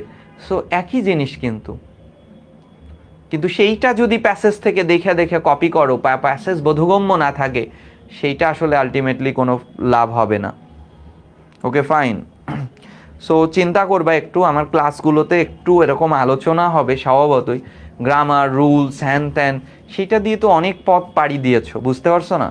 দেন আলটিমেটলি খুব যে লেখাই হচ্ছে না, লিখতে গেলে আবারও সেই মুখস্থ করতে হচ্ছে, আবারও আমাকে শিট দিতে হচ্ছে। কেন? ফার্স্ট পেপারের প্রতি এই উদাসীনতাই আমাকে এটা তৈরি করেছে 9-10 থেকেই। স্কুল লেভেলের কথাও যদি বলি, মডেল কোশ্চেন বের হয়, ওইটা নিয়েই ছেলে মেয়েরা থাকে, কিন্তু ফার্স্ট পেপারে যে দুর্দান্তভাবে ইংরেজি লেখা, তোমার টেক্সটের লাইনগুলো দেখো, আর তুমি যে কোনো একটা বই দেখো, যে বই মডেল টেস্ট, সেই বইয়ের প্যারাগ্রাফগুলো দেখো, আর সেই লাইনগুলো দেখো, আর টেক্সটের লাইনগুলো আকাশ পাতাল ফারাক পাবা, কত আধুনিক ইংরেজি লিখেছে। আচ্ছা, এবার দেখো আমরা পরের কোশ্চেনটাতে যাই, একটু মনোযোগ দিবা। ছোট্ট একটা কোশ্চেন। আচ্ছা, আমি দেন বক্সটা একটু প্রথম ইনফরমেশনটা আমি এখানে লিখে নিই।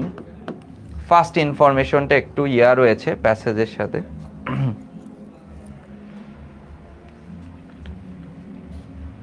ধরো একটা সরল জিনিস নিয়ে আসি আমরা,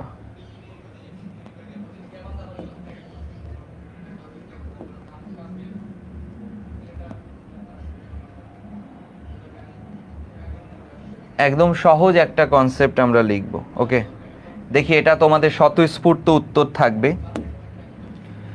তাহলে প্রথম কাজটি হবে আমাদের, দেখো একটু একদম ফার্স্ট যে কাজটা কি দেখব প্রশ্নের মধ্যে, শোয়িং কথাটি কোথায় লেখা আছে? Read the following passage and right short notes. কোথাও পাচ্ছি না, এখানে পেলাম।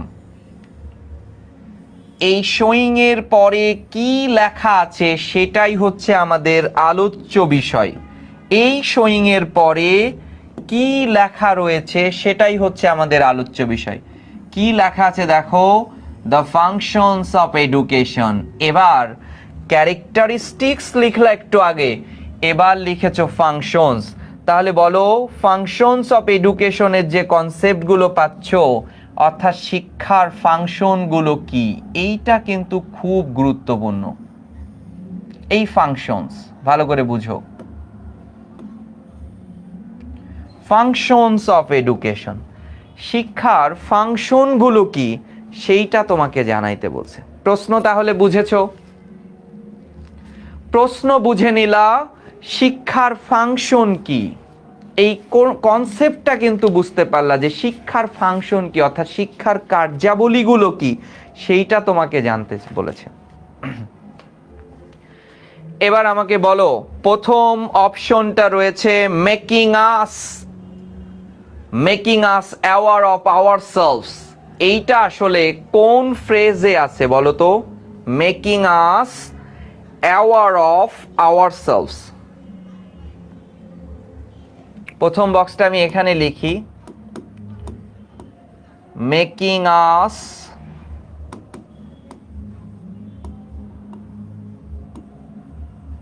Aware of ourselves.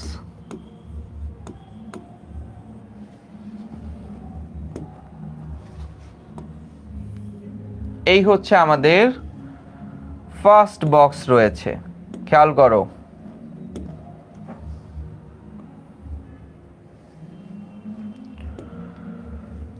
Making us aware of ourselves, বলো এটা কোন ফ্রেজ আছে? সবাই বলো, এটা কি নাউন ফ্রেজ নাকি অ্যাডজেক্টিভ ফ্রেজ?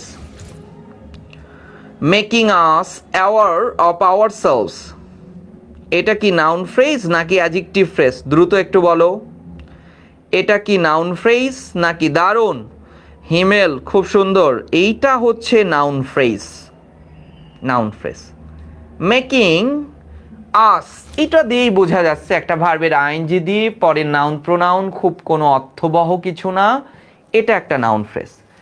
বাকি পাঁচটা যে তথ্যগুলো রয়েছে সেইটাকে আমরা নাউন ফ্রেজ নিয়ে আসবো, ভালো করে বুঝো। এবার আমরা কোশ্চেনের সোর্স খুঁজবো, মনোযোগ দেবা। আমাদের যে কাজটা হবে সেটা হচ্ছে এবার প্রশ্নের আমরা সোর্স খুঁজবো, যে সোর্সটা আসলে কি রয়েছে, ঠিক আছে? এই সোর্সটা আমরা খুঁজবো, যে এবার সোর্স কোথা থেকে পেয়েছি। বলো মেকিং আস বলেছে, দেখো অ্যাওয়ার অফ আওয়ারসেলভস কোথায় আছে দেখো। দ্য ফার্স্ট থিং, মনোযোগ দাও, the first thing education does is to give us an awareness। আচ্ছা, আমরা এই লাইন থেকেই পেয়েছি awareness about ourselves। তার মানে আমরা প্রথম লাইনের মধ্যেই কিন্তু কোশ্চেনের সোর্সটা পেয়ে গিয়েছি।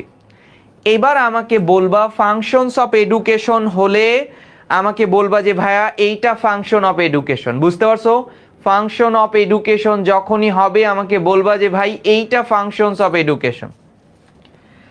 দেখো, হুইচ লিডস টু ডেভেলপস, মনোযোগ দাও, ডেভেলপমেন্ট অফ আওয়ার পার্সোনালিটি, এইটা কি ফাংশন হয়েছে কিনা বলো তো? যা leads to the development of our personality, আমাদের ব্যক্তিত্বের উন্নয়ন ঘটায় শিক্ষা, এটা কি শিক্ষার কার্যাবলী হয়েছে কিনা? এই লাইনটা কি ফাংশনস অফ এডুকেশন হয়েছে কিনা? শিক্ষা আমাদের ব্যক্তিত্বের ডেভেলপ করে, বলো একটু কমেন্টস জানাও দেখি। শিক্ষা আমাদের ব্যক্তিত্বের বিকাশ ঘটায়, এটা কি ফাংশন কিনা? ওকে, এটা একটা ফাংশন, সুন্দর। শিক্ষা আমাদের কেন ফাংশন, আর কেন, যেহেতু ফাংশন পেয়ে গিয়েছি, ওকে ফাইন। তাহলে এটাকে ভার্বের আইএনজি ফর্ম দিয়ে করো দেখি। ডেভেলপিং আওয়ার পার্সোনালিটি, ডেভেলপিং এভাবে আমাকে বলতে থাকবা, developing our personality, developing our personality, আমাদের ব্যক্তিত্বের বিকাশ ঘটাচ্ছে, উন্নয়ন ঘটাচ্ছে, ডেভেলপিং আওয়ার পার্সোনালিটি। এবার পড়তে থাকি, অ্যাজ উই বিগ্যান স্কুল, যখন আমরা স্কুল আরম্ভ করি, তার মানে এটা কিন্তু একটা তথ্য পেয়েছিলাম, হ্যাঁ, তথ্যগুলোকে আমি এভাবে করে রাখি একটু, তারপর আমাকে বলবা। অ্যাজ উই বিগিন স্কুল, যেহেতু আমরা স্কুল আরম্ভ করতেছি, we feel the need to belong to the class and make friends, আমরা বন্ধু তৈরি করার একটা প্রয়োজনীয়তা বোধ করি। এটা কি শিক্ষার ফাংশন? স্কুলে যাচ্ছ, দেন তোমার বন্ধু তৈরি করার একটা প্রয়োজনীয়তা বোধ করতেছো, তুমি বন্ধু বানাচ্ছ, এইটা কি শিক্ষার ফাংশন? প্রত্যেক লাইনের কাছে প্রশ্ন করবা এবং আগাতে থাকবা, ওই লাইনটা পড়বা আর ওর নির্যাস নিয়ে প্রশ্ন করবা, শোয়িং এর পরে যা লেখা হয়েছে সেটা কি হচ্ছে কি হয়নি। এটা কি শিক্ষার ফাংশন? আমরা যেহেতু স্কুলে যাচ্ছি, as we begin school we feel the need, আমরা প্রয়োজনীয়তা বোধ করি, কি বোধ করি? To belong to the class and make friends. এই যে স্কুলে যাবা, কলেজে যাচ্ছ, নেক্সট ইউনিভার্সিটিতে যাচ্ছ, যাওয়ার পরে তোমার নতুন নতুন বন্ধু হবে, এইটা কি শিক্ষার ফাংশন? না, এটা শিক্ষার ফাংশন কিভাবে হয় বলো তো দেখি, একটু বলো, এটা কি শিক্ষার ফাংশন কিনা?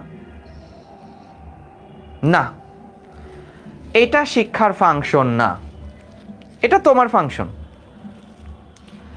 তাহলে এটা শিক্ষার ফাংশন না, আগাতে থাকি।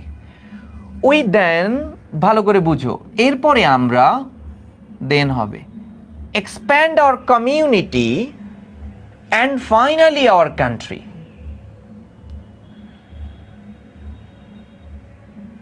লাইনটা মিসিং আছে মেবি। এক্সপ্যান্ড আওয়ার সেন্স, এখানে সেন্স হবে, টেক্সট বই বের করে একটু দেখো তো। We then expand our sense, এইটা কি? ধরো তুমি স্কুলে গিয়েছো, তুমি কলেজে আর ইউনিভার্সিটিতে গেছো, সেখান থেকে কিন্তু তোমার সেন্স ডেভেলপ হয়েছে। ওই সেন্সটা একজন শিক্ষিত মানুষের কাজ কি বলে? একজন শিক্ষিত মানুষ কেমন? এ ওয়ারিয়র অফ লাইট, আলোর যোদ্ধা, তাই না? আলোর যোদ্ধা। তো একটা গল্প আছে কিন্তু তোমাদের বইতে, manual of the warrior of light, Paulo কোয়েলোর বিখ্যাত লেখা manual of the warrior of লাইটের উদ্ধৃতি থেকে নেয়া, এক্সারপশন থেকে নেয়া, এ ওয়ারিয়র অফ লাইট, আলোর যোদ্ধা। একজন প্রকৃত শিক্ষিত মানুষকে আলোর যোদ্ধা বলেছে। তার মানে শিক্ষা একটা যদি আলো হয়, সে হচ্ছে ওই আলোর যোদ্ধা। তো শিক্ষা যেহেতু আলো, আলোর কাজ হচ্ছে আলোকিত করা। এটা তো লিটারারি মিনিং না, এটা তো আক্ষরিক অর্থে বসে না, এর এমন না, এটা তো ভাবার্থ। শিক্ষা আলো, তার মানে এমন না যে তুমি শিক্ষিত মানুষ অন্ধকারের মধ্যে বসে থাকলে ওই জায়গা আলোকিত হয়ে যাবে, না। একজন শিক্ষিত মানুষ, আমাকে বলো তো, একজন প্রপার এডুকেটেড এমন লোকজন অনেক আছে, সে তোমাকে অনেক মানুষকেই তার কথোপকথন, তার ব্যক্তিত্ব, তার আচরণ, এই সব কিছু দিয়ে একটা সম্মোহন ক্ষমতা আছে, আর একজনকে প্রভাবিত করতে পারে, তাকে চেঞ্জ করে ফেলতে পারে। এমন ঘটনা আছে, কিন্তু সম্ভব এটা, তাই না? তার কথাবার্তা, তার বাচনভঙ্গি, তার এটিকেট অ্যান্ড নেটিকেট, তার ম্যানার্স, তার বিহেভিয়ার, পড়াশুনো, অগাধ জ্ঞান কোনো বিষয় সম্পর্কে, কোনো কিছু সম্পর্কে, এই সব কিছুই মানুষকে আরেকজনকে প্রভাবিত করতে পারে। অর্থাৎ ওই শিক্ষিত মানুষের সেন্সেস যে এক্সপ্যান্ড হয়, ওই এক্সপ্যান্ড, তাই না? পৃথিবীতে যত বিপ্লব এসেছে দেখো, একজন দুইজন মানুষ সব চেঞ্জ করে ফেলেছে। পুরো পৃথিবীর এই পরিবর্তনের ধারা যদি আমরা দেখি, খুব বেশি মানুষ হবে না। হ্যাঁ, ফলোয়াররা কাজ করেছে, খুব বেশি মানুষ নাই। চেঞ্জার, যারা গেম চেঞ্জার, এরা খুব বেশি না সংখ্যায়। এদের কি দিয়ে চেঞ্জ করেছে বলো? ওই যে শিক্ষা তাদের মধ্যে একটা সেন্স দিছে, সেই সেন্স এক্সপ্যান্ড হয়েছে, এটা শিক্ষার function. Expanding our sense.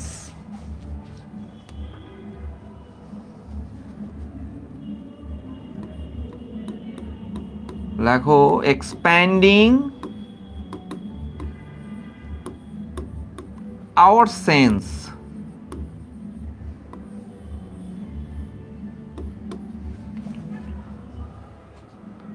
Fine, sense আছে বইতে, হ্যাঁ ওখানে লাইনটা ঠিক ছিল না। এই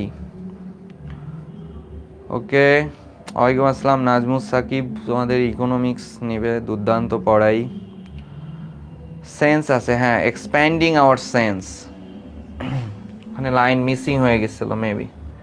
এবার বলো তাহলে আমরা এখানে দেখো, খেয়াল করো এই জায়গাটা আমরা পেলাম, কিন্তু শিক্ষার আরেকটি ফাংশন আমাকে বলতে থাকবা শিক্ষার ফাংশন হয়েছে কিনা। Education thus prepares every child, আর এভাবেই শিক্ষা প্রত্যেক শিশুকে, মানে শিশু বলতে আসলে এটা বুঝায়নি, প্রত্যেক শিক্ষার্থীকে to become an active members of the community, একটা সম্প্রদায়ের সক্রিয় কর্মী হিসাবে, অ্যাক্টিভ সদস্য হিসাবে গড়ে তুলতেছে। এইটা কি? অ্যান্ড ফর ইটস ওয়েলফেয়ার, এবং সমাজের কল্যাণের জন্য গড়ে তুলতেছে। এইটা কি শিক্ষার ফাংশন হয়েছে কিনা বলো? এটা কি শিক্ষার ফাংশন হয়েছে কিনা জানাও। এটা কি শিক্ষার ফাংশন হয়েছে কিনা? হয়েছে। দেখি আমরা কিন্তু কয়টা লিখে ফেলেছি? আমরা কিন্তু 3টা লিখে ফেলেছি, আমাদের তথ্য হচ্ছে 6টা। আচ্ছা, একজন বললা যে এটা হয়েছে, দেখি তারপরে এই কনসেপ্টটা হয়েছে বলেছো, অ্যাক্টিভ মেম্বার তৈরি করতেছে, এই পুরো কনসেপ্ট হয়েছে। এবার এডুকেশন, ইট ইজ বিলিভড, মানে এটা আগে চলে আসবে, ইট ইজ বিলিভড, এটা বিশ্বাস করা হয়, education releases our potentials and in our strength, শিক্ষা আমাদের মধ্যে যে পোটেনশিয়ালিটি আছে, আমাদের মধ্যে যে হিডেন অর ল্যাটেন্ট ট্যালেন্ট আছে, সুপ্ত প্রতিভা আছে, সেটার বিকাশ ঘটায়, ইন আওয়ার স্ট্রেংথ। এইটা কি শিক্ষার ফাংশন হয়েছে কিনা বলতে থাকো।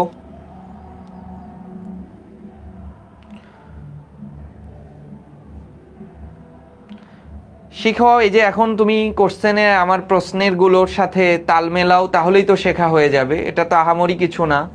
আমাকে বলো যে সবই বললো মোটামুটি পারে কে, এটা এটা কি শিক্ষার ফাংশন হয়েছে কিনা? হয়েছে বলতেছো, ওকে ফাইন। শিক্ষার ফাংশন হইছে, শিক্ষার ফাংশন হইছে, ফাইন। ইপ্তি বলেছে শিক্ষার ফাংশন হয়েছে। আগাইতে থাকি, এই আমাদের কিন্তু 5টা হয়ে গেছে, প্যাসেজের কিন্তু আরো অনেকখানি বাকি। তথ্য বেশি পেলে কি করব আমরা দেখি। ইট শার্পস আওয়ার ইন্টেলেক্ট, এটা আমাদের ইন্টেলেক্ট বুদ্ধিদীপ্ততাকে আরো তীক্ষ্ণ করে, অ্যান্ড ডেভেলপস আওয়ার ক্রিয়েটিভিটি, এবং আমাদের সৃষ্টিশীলতাকে ডেভেলপ করে। এইটা কি শিক্ষার ফাংশন হয়েছে কিনা?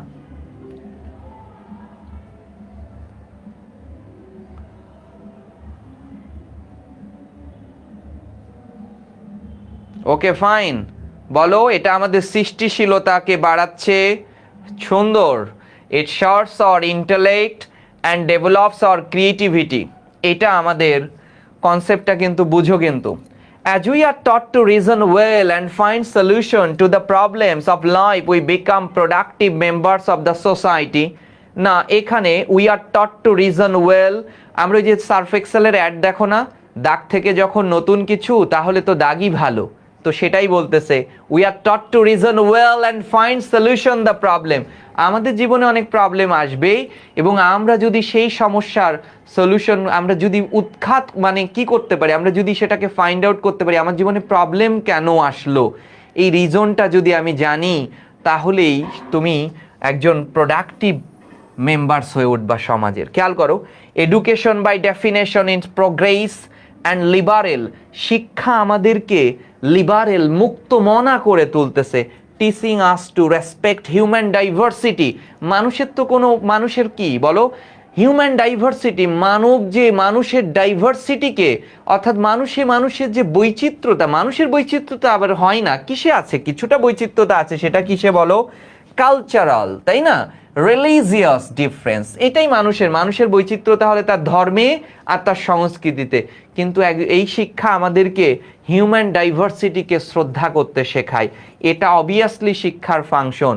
If all of us practice this values in life, তুমি যদি শিক্ষা তোমাকে যা শিখিয়েছে, এই মূল্যবোধগুলো তুমি যদি জীবনে চর্চা করতে পারো, the world becomes a much happier place, পৃথিবী হবে অত্যন্ত সুন্দর একটা সুখের জায়গা হবে। আমি এই জায়গাগুলো একটু করে ফেলি, তাহলে তোমরা কিন্তু অনেকগুলো তথ্য বের করেছো, তার মানে আমরা স্পষ্ট বুঝতে পারতেছি এই প্যাসেজে একটা তথ্য না, 6টার বেশি আছে। প্রথমটা দেয়া ছিল অ্যাওয়ারনেস, এক দেয়া ছিল, তারপর আমরা লিখেছি ডেভেলপমেন্ট অফ আওয়ার পার্সোনালিটি, ওটাকে আইএনজি করে ডেভেলপিং আওয়ার পার্সোনালিটি। তারপর এটা বলেছিলাম এটা কোনো ফাংশন ভাইয়া না, অবভিয়াসলি এটা কোনো ফাংশন না। তিনে আমরা লিখেছিলাম এক্সপ্যান্ডিং আওয়ার সেন্স, আমাদের সেন্সকে বিস্তার ঘটাই, এই সেন্সই তো পরিবর্তনের বাহক। তিন, এরপরে আমরা এখন দেখব, এবং একজন বলেছ যে এইটা অবশ্যই ফাংশন, যে শিক্ষা আমাদেরকে প্রিপেয়ার করতেছে প্রত্যেকটা শিশুকে মানে শিক্ষার্থীকে অ্যাক্টিভ মেম্বার করে তুলতেছে অফ দ্য কমিউনিটিতে, and works for its welfare. এইটা পুরোটা একটা ফাংশন বলেছ, তার মানে 4টা হলো কিন্তু। তারপরে বলেছ এডুকেশন রিলিজেস আওয়ার পোটেনশিয়ালিটিস, আমাদের ইনার স্ট্রেংথ বাড়াচ্ছে। দেখো কতগুলো তথ্য। তারপরে তোমরা বলেছিলা যে ভাই এটা হতে পারে আমাদের ইন্টেলেকচুয়ালিটি বাড়াচ্ছে, বুদ্ধিদীপ্ততা, আমাদের ক্রিয়েটিভিটি বাড়াচ্ছে, ডেভেলপ করতেছে। দেখো কত তথ্য হচ্ছে, 1টা 2টা 3 4 5, অনেক 7টা তথ্য হয়ে গেছে। এবং আমরা যখন না, এইটা আসলে তুমি প্রোডাক্টিভ মেম্বার্সের কথা বলেছিলা, সো যদি অ্যাক্টিভ মেম্বার্স এখানে আছে, দেখো তথ্যের পুনরাবৃত্তি হচ্ছে, এই দেখো অ্যাক্টিভ মেম্বার্স, তাহলে আর লেখা দরকার হচ্ছে না। এডুকেশন আমাদেরকে মুক্তমনা করতেছে, প্রোগ্রেসিভ অ্যান্ড লিবারেল করতেছে, এবং এডুকেশন আমাদের হিউম্যান ডাইভার্সিটিকে রেসপেক্ট করতে, তাইলে এই ফ্লোচার্ট লেখা সত্যিকার অর্থেই ঝামেলা হবে। খুব মনোযোগ দিও, এই ফ্লোচার্ট লেখা সত্যিকার অর্থেই, ইফতি লিখেছে বিকামিং অ্যান অ্যাক্টিভ মেম্বার, খুব প্রবলেম হবে, কারণ আমার তথ্য লাগবে 6টা, আছে 9টা, 10টা তথ্য আছে। আমাকে এবার আউটপুটগুলো ফাইন্ড আউট করতে হবে। এই আউটপুটগুলো কি এবং কিভাবে বের করব, সেইটাই হচ্ছে তোমার কাজ। এখন তুমি তোমার সেন্সকে এক্সপ্যান্ড করলা, যেটা নিয়ে আমরা ভুল লিখেছি কিনা সেটাও একটা গুরুত্বপূর্ণ। এক্সপ্যান্ডিং আওয়ার সেন্স, আমাদের এই সেন্সকে আমরা এক্সপ্যান্ড করতেছি। সেন্স এক্সপ্যান্ড করতেছো মানে তোমার চিন্তা চেতনাকে এক্সপ্যান্ড করতেছো তোমার কমিউনিটিতে, তোমার সোসাইটিতে, এবং সর্বোপরি তোমার দেশে। তার মানে তুমি একজন লার্নার, তুমি ইউনিভার্সিটি কলেজ স্কুল থেকে যে শিক্ষাটা নিয়েছো সেই সেন্স দিয়ে সমাজ পরিবর্তনে করে ফেলতেছো। এই সমাজের যে পরিবর্তন, তোমার কমিউনিটিতে যে পরিবর্তন করতেছো, এইটা কি তুমি অ্যাক্টিভ মেম্বারের কাজ করতেছো না? অবভিয়াসলি তুমি অ্যাক্টিভ মেম্বারের কাজ করতেছো। তাহলে এক্সপ্যান্ডিং আওয়ার সেন্স যদি লেখো, তাহলে expanding our sense of belonging যে কনসেপ্টটা রয়েছে সেটা যদি লেখো, তাহলে আর বিকামিং অ্যান অ্যাক্টিভ মেম্বার এটা লেখা দরকার নাই। আমার কথা কি বুঝতে পেরেছো কিনা? এই জায়গা থেকে তোমাকে নিয়ে আসতে হবে। তুমি এক্সপ্যান্ডিং আওয়ার সেন্স, এই সেন্সটা কারা আনতে পারে? যারা শিক্ষিত তারা, ননসেন্স হলে তো হবে না। যারা শিক্ষিত তারাই আনতে পারে। তার মানে তার সেন্স কাজে লাগিয়ে অন্যকে প্রভাবকের মতো, অর্থাৎ শিক্ষা তো মানুষের একটা ক্যাটালিস্ট, একজন শিক্ষিত মানুষ অনুঘটক, সবকিছু পরিবর্তন করতে পারে, অর্থাৎ তার অ্যাক্টিভনেসকেই প্রকাশ পেয়েছে। তাই বিকামিং অ্যান অ্যাক্টিভ, এটা আলাদা করে আর লেখা দরকার নেই। আর যদি তুমি এটা না লেখো, তাহলে লিখতে পারো becoming an active member.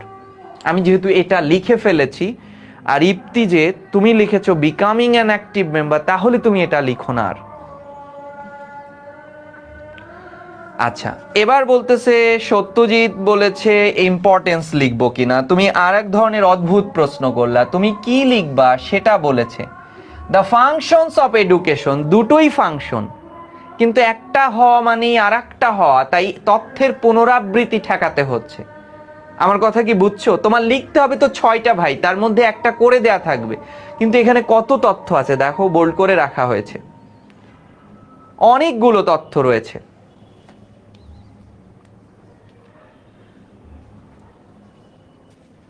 Importance গুলো সেইটা না, তুমি কি লিখবা ভালো করে বুঝো, তুমি কি লিখবা সেইটা ডিপেন্ড করবে শোয়িং এর পরে কি লেখা আছে। এত সময় পরে এই কথা বলতেছো, এটা তো দুঃখজনক। শোয়িং এর পরে কি লেখা আছে এইটা তোমাকে লিখতে হবে, যে শোয়িং এর পরে কি লেখা আছে। Functions of education. আচ্ছা, আমরা কিন্তু এইটা লিখতে পারতেছি না আর, যেহেতু আমরা এটা লিখেছি। এবার এডুকেশন আমাদের রিলিজেস আওয়ার পোটেনশিয়ালস। বলো তো এই সত্যজিৎ, তুমি আলটিমেটলি এটা বলো, এই কনসেপ্টটা বলো। Releases our পোটেনশিয়ালস R hour inner strength, এর মধ্যে কি কোনো পার্থক্য আছে? পোটেনশিয়ালিটিও লুকিয়ে থাকে আর ইনার মানে গভীরের শক্তি, সেটাও লুকিয়ে থাকে। এর মধ্যে কি কোনো পার্থক্য আছে? বলো এবার, এইটুকু বলো, পার্থক্য আছে কিনা? রিলিজেস আওয়ার পোটেনশিয়ালস, আমার মধ্যে তোমার মধ্যে যে সক্ষমতা আছে, যে হিডেন ট্যালেন্ট আছে, সেটাকে মুক্তি ঘটায় শিক্ষা। অ্যান্ড আওয়ার ইনার স্ট্রেংথ, এবং আমাদের ভেতরের শক্তি, দুইটার মধ্যে কি না, যেহেতু নেই তাহলে তুমি একবার লেখো রিলিজেস আওয়ার পোটেনশিয়ালস অথবা ইনক্রিজিং আওয়ার ইনার স্ট্রেংথ, যে কোনো একটা লেখো। ওকে ফাইন, এই তো হচ্ছে, এভাবে বুঝতে হবে। রিলিজিং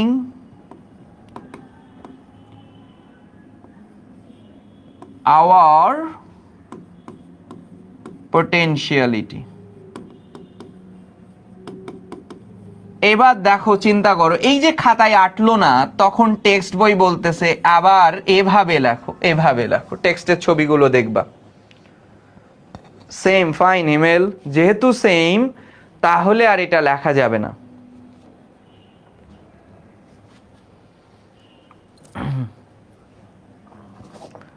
ওকে,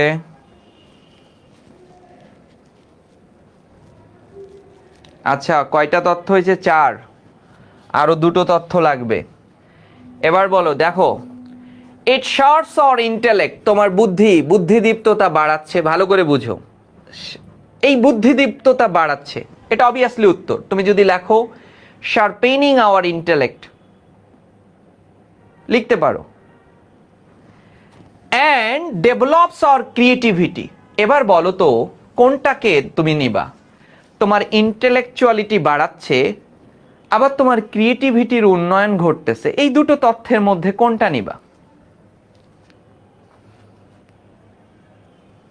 ওকে ফাইন, তাহলে খুবই দারুণ ফ্লোচার্ট, এই যে সানজিদা আক্তার। তাহলে বলো, sharps our intellect and develops our creativity, এই দুটোকে মধ্যে তুমি কোনটাকে কিভাবে লিখবা? আসলে আমি ঠিক এটা কনসেপ্টটা কি বোঝাতে পারছি কিনা। তুমি দুটোকে একসাথে লিখতে পারো, sharpening our intellect and developing our creativity. কিন্তু তার থেকেও ভালো হবে যেটা তুমি আউটপুট কোনটা সেইটা তোমাকে লিখতে হবে, রেজাল্ট কোনটা। ফাইন, ডেভেলপিং আওয়ার ক্রিয়েটিভিটি, কারণ তোমার ইন্টেলেকচুয়ালিটি বাড়লো, সেইটা নিয়ে তো তোমার এই ইন্টেলেকচুয়ালিটি বাড়ার ফলাফল কি? ইন্টেলেক্ট বাড়ার ফলাফল তো তোমার সৃষ্টিশীলতা বাড়বে। এটার থেকে এটা অপেক্ষাকৃত ভালো, এই সেন্সটা বুঝতে পারাটা হচ্ছে কাজ।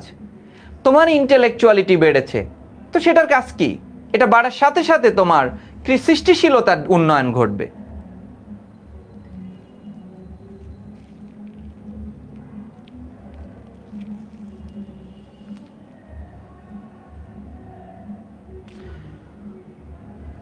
এটা আইএনজি দিয়ে শুরু করতে হবে কিনা সেইটা আমাদের নিয়ন্ত্রণে নাই। প্রশ্ন যদি থাকে তাহলে করব, সেটা নিয়ে আমরা অনেকবার কথা বলেছি। আগে দেখব যে প্রশ্ন কোন ফ্রেজে আছে সেটা ফাইন্ড আউট করা নিয়ে। আচ্ছা, ডেভেলপিং আওয়ার ক্রিয়েটিভিটি,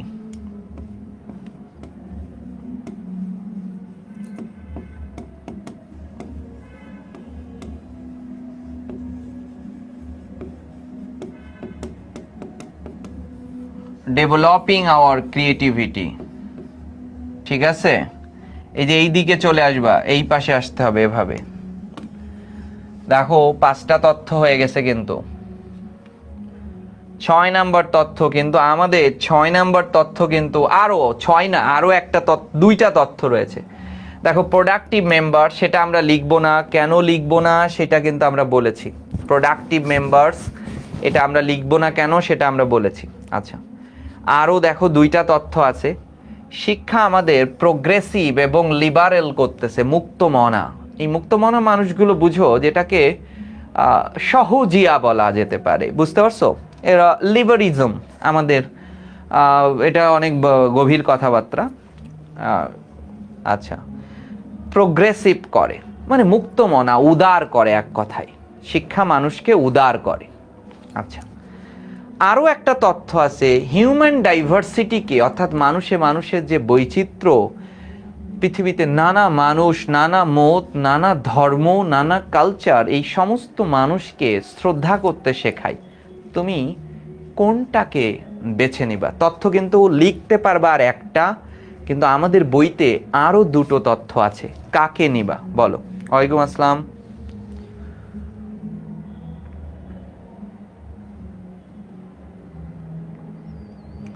অপু বলো দেখি। আমাদের আর লিখতে পারবো একটা তথ্য, আমাদের বক্স ফাঁকা আছে একটা, কিন্তু ইনফরমেশন আছে দুইটা। প্রোগ্রেসিভ করতেছে, লিবারেল করতেছে এবং হিউম্যান ডাইভার্সিটিকে শেখাচ্ছে। কাকে নিবা দেখি? কাকে নিবা বলো?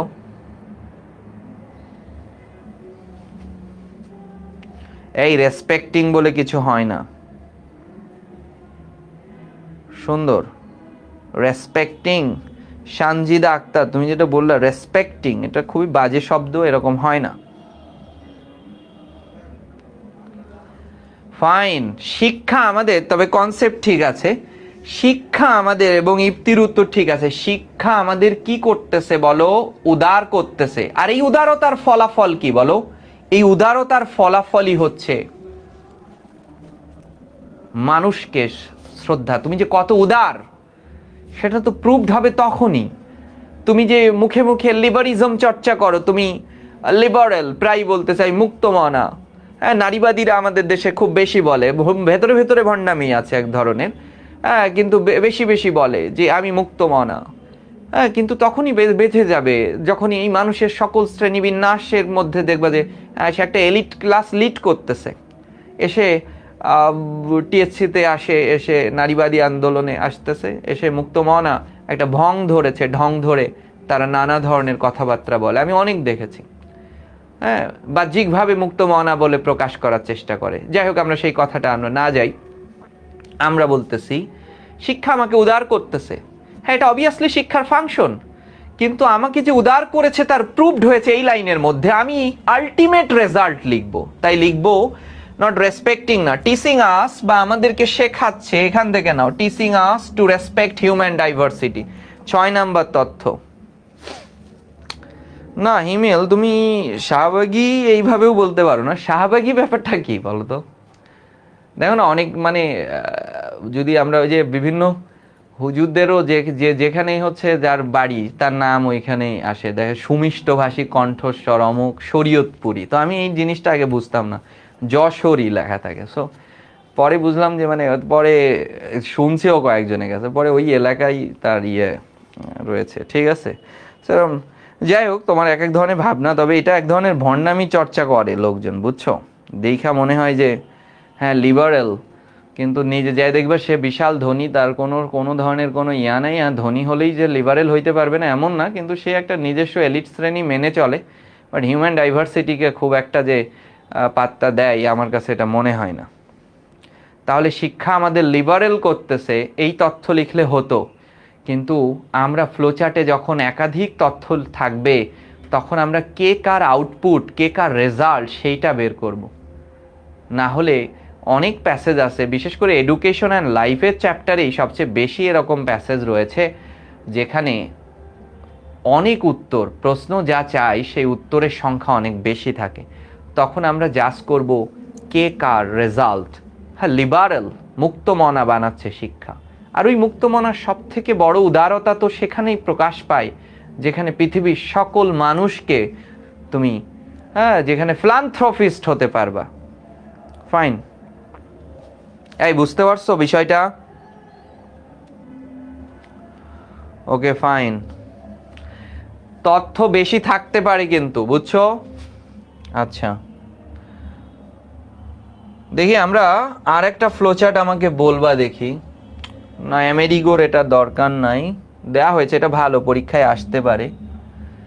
সো তুমি যে কাজটা করবা, এই কোশ্চেনটা আমরা সলভ করব। আমি প্যাসেজটা একটু বুঝাই দিই, তোমরা এর আগেও পড়েছো 25 ব্যাচের যারা আছো, 25 ব্যাচের যারা রয়েছো, সো কনসেপ্টটা দেখো একটু। 25 ব্যাচে যারা আছো অনেকবার পড়েছো, তারপরে আমি আমার মতো করে আরেকটু ডিটেলস পড়াই দেখি। বলছে দেখো,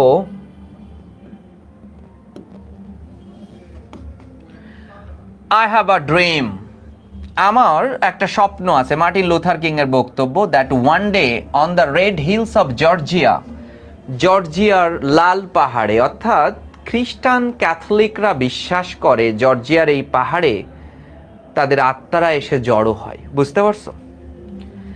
the Sans of former slaves, এই লাইনটা দেখো, the Sans of former slaves and the Sans of former slaves owners will be able to sit down together at the table of brotherhood, ভ্রাতৃত্বের বৈঠকে বসবে।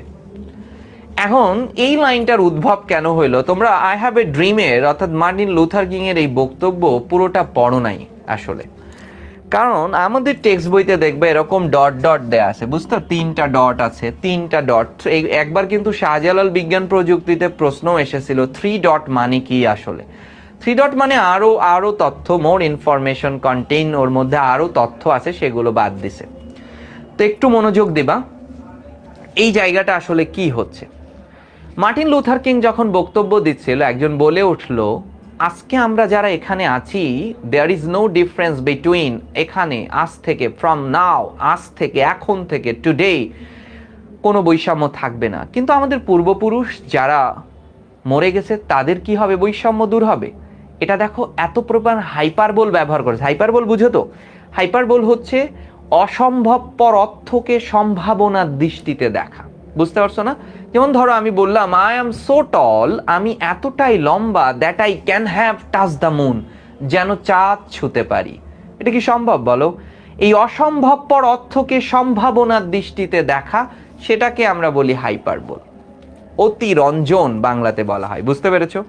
আমি তোমার জন্য এক আলোক বর্ষ অপেক্ষা করবো, এই যে বাজে বাজে কথা বলা, এগুলো হাইপারবোলিক। বুঝতে পারছো না? অসম্ভবপর অর্থকে সম্ভাবনার দৃষ্টিতে দেখা। আই এম সো টল, আমি এতটাই লম্বা, that I can have touch the moon.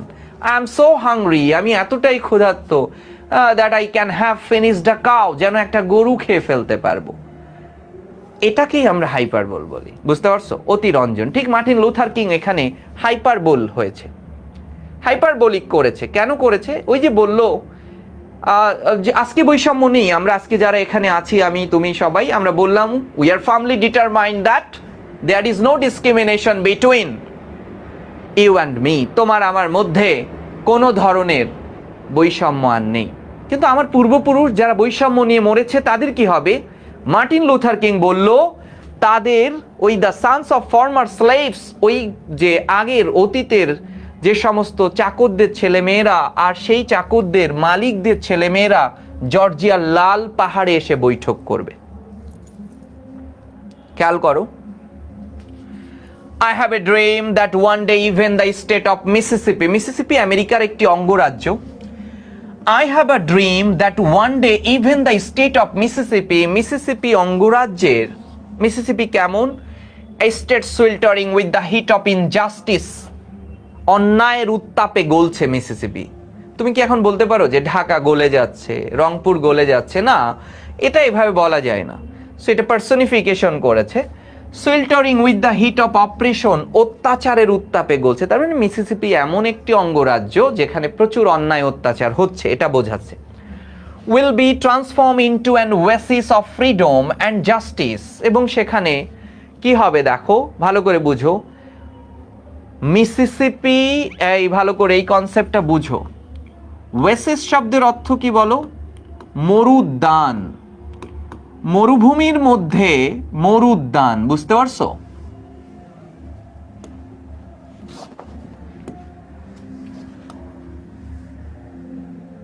কনসেপ্টটা বুঝো। মরুদ্যান মানে মরুভূমির মধ্যে উদ্যান। মরুদ্যান মানে মরুভূমির মধ্যে উদ্যান, মরুদ্যান। অর্থাৎ পৃথিবীতে সব থেকে, ধরো আমরা বললাম সাহারা মরুভূমি, এটা খুব উত্তপ্ত জায়গা। এই মরুভূমিকে এখন ঠান্ডা করবা কিভাবে? সেখানে গাছ লাগাইতে হবে। তো মরুভূমির মধ্যে যখন গাছ লাগাবা তখনই চলে আসবে কি, ওই নামটা, ওই জায়গাটার নাম হয়ে যাবে কি, মরুদ্যান, মরুভূমির মধ্যে উদ্যান। ঠিক মিসিসিপি অঙ্গরাজ্য এতটাই অন্যায়ের উত্তাপ, এতটাই উত্তপ্ত, উত্তপ্ত মানে মিসিসিপির তাপমাত্রা 45°C, সেটা বোঝাচ্ছে না। মিসিসিপিতে এতটাই অন্যায় চলতেছে, সেখানে মার্টিন লুথার কিং স্বপ্ন দেখেছে transformed into an oasis of freedom and justice. সেখানে ফ্রিডম এবং জাস্টিসের মতো, অর্থাৎ মরুভূমিকে, আবার দেখো, মরুভূমিকে যদি ঠান্ডা করতে চাও সেখানে বাগান করতে হবে। বাগান করা মানে গাছ লাগাতে হবে। কিসের গাছ লাগাবা? স্বাধীনতার গাছ, ন্যায় বিচারের গাছ। যখন তুমি এই গাছ লাগাবা, উদ্যান করবা, তখন সেটা হয়ে যাবে মরুদ্যান, ওয়েসিস। খেয়াল করো, I have a dream that my 4 little children will one day live in a nation where they will not be judged by the color but by the content of their character. Martin Luther king স্বপ্ন দেখেছে আমার 4 ছেলে মেয়ে এমন একটি আমেরিকাতে হেঁটে বেড়াবে যেখানে গায়ের রঙে না, চরিত্রের গুণে গুণান্বিত হবে মানুষ। খেয়াল করো, I have a dream today text বইয়ের যে অধ্যায়গুলো তোমাদের লাগবে, ঠিক আছে, টেক্সট বইয়ের যে অধ্যায়গুলো তোমাদের লাগবে, আসলে সেই কনসেপ্টগুলো পুরোটাই যখন ক্লাস শুরু হবে, প্রত্যেকটা গ্রামার থেকে শুরু করে একদম একেবারে বেসিক টু অ্যাডভান্স, যাতে তোমার এইচএসসির লেখাটা বের হয়। এই লেখা লিখতে পারলেই হয়েছে তুমি ইংরেজি শিখছো, না হলেই সারা জীবন বিভিন্ন এই কোর্স সেই কোর্স এটা করে যেতে হবে। বুঝতে পারছো? তো খেয়াল করো, দেখো বলা হচ্ছে I have a dream that my 4 little children will one day live in a nation, এমন জাতিতে বাস করবে যেখানে মানুষ গায়ের রঙে না, চরিত্রের গুণে গুণান্বিত হবে। I have a dream today, I have a dream that one day down in Alabama, Alabama হচ্ছে আমেরিকার আরেকটি অঙ্গরাজ্য, state, with its vicious racist, এর নিষ্ঠুর যে রেসিস্ট রয়েছে, with its governor having his lips dripping with the words of interposition and nullification. এই Alabama অঙ্গরাজ্যের যে গভর্নর, এত বদ, যার মুখে সবসময় বাতিলকরণ, হস্তক্ষেপকরণ, অর্থাৎ তুমি কোনো দাবি নিয়ে গেলা, সাথে সাথে তোমাকে কি করে দিল, 144 জারি, সব বাতিল, এরকম ছিল। মানে তার মধ্যে এক ধরনের ফ্যাসিজম ছিল। That one day write down in Alabama, একদিন আলাবামাও শান্ত হয়ে যাবে। Little black boys and black girls will be able to join hands with little white boys and white girls as sister and brothers. অর্থাৎ Alabama এত বাজে একটা জায়গা, Martin Luther king স্বপ্ন দেখেছে এখানেও শ্বেতাঙ্গ ছেলেমেয়েরা কৃষ্ণাঙ্গ ছেলে মেয়েদের হাত ধরাধরি করে ভাই বোনের মতো হেঁটে বেড়াবে। এইটা আমাদের পুরো প্যাসেজ ছিল। বুঝতে পারছো? তো এখন দেখো আমাদের কোশ্চেনটা আসলে কি আছে, আমরা কি প্রশ্ন লিখব। আমাদের প্রশ্ন হচ্ছে, প্রথম যে কনসেপ্টটা রয়েছে, দেখো শোয়িং, এই শোয়িং কথাটি আমরা ভালোভাবে দেখব। এই যে শোয়িং, ভালো করে বুঝো।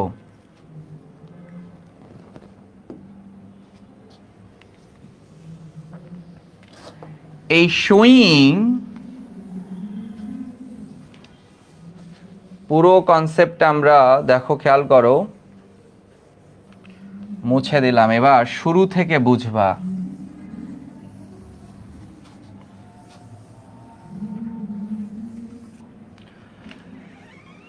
দেখো এই শোয়িং এর পরে আসলে কি লেখা আছে সেটাই হচ্ছে আমাদের আলোচ্য বিষয়। বলছে দেখাও the dreams of Martin Luther King junior. Martin Luther King জুনিয়রের স্বপ্নগুলো দেখাও। মার্টিন লুথার কিং জুনিয়রের যে স্বপ্ন সেটা দেখাও। খেয়াল করো, আমাদের প্রথম কনসেপ্ট বলেছে, প্রশ্ন শোয়িং এর পরে যা লেখা আছে, the dreams of Martin Luther King junior, Martin Luther King জুনিয়রের স্বপ্ন দেখাও। ওকে, আমরা বুঝলাম being able to sit together, ভালো করে বুঝো। প্রথম বক্স দেয়া আছে, আমি লিখলাম being able to sit together.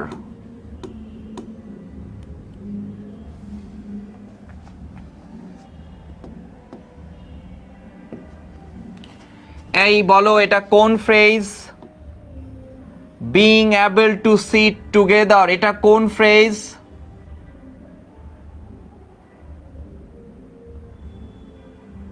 Being able to sit together, এটা কোন ফ্রেজ বলো?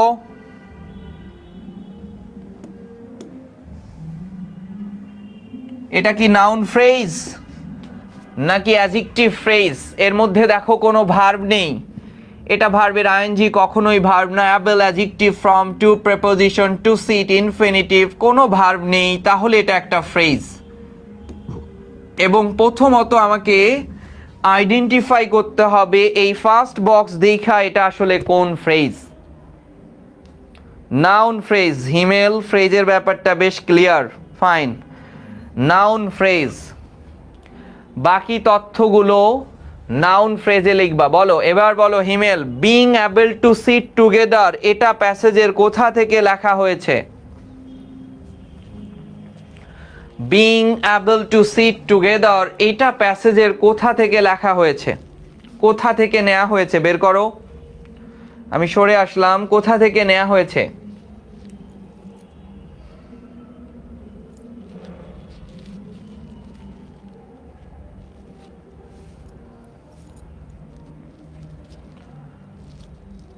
Being able to sit together এটা প্যাসেজের কোথা থেকে নেওয়া হয়েছে?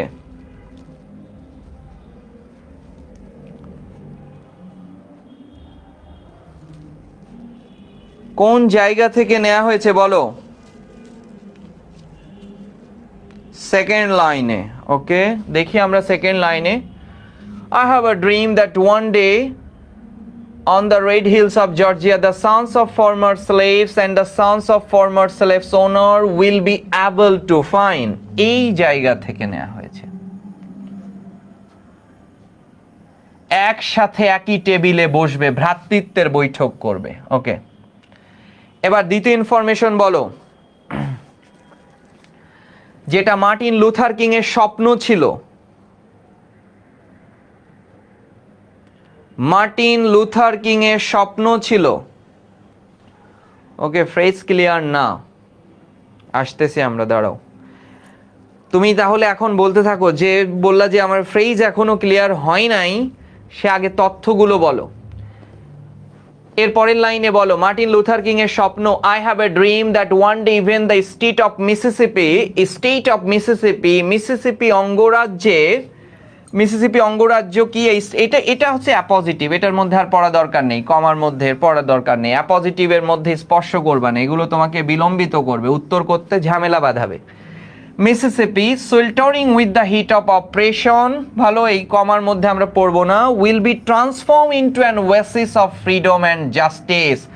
মার্টিন লুথার কিং এর আরেকটি স্বপ্ন আসলো যে মিসিসিপি অঙ্গরাজ্যকে ন্যায় বিচারে নিয়ে আসবে। ঠিক আছে, লিখে ফেলো, being able to transform injustice into justice.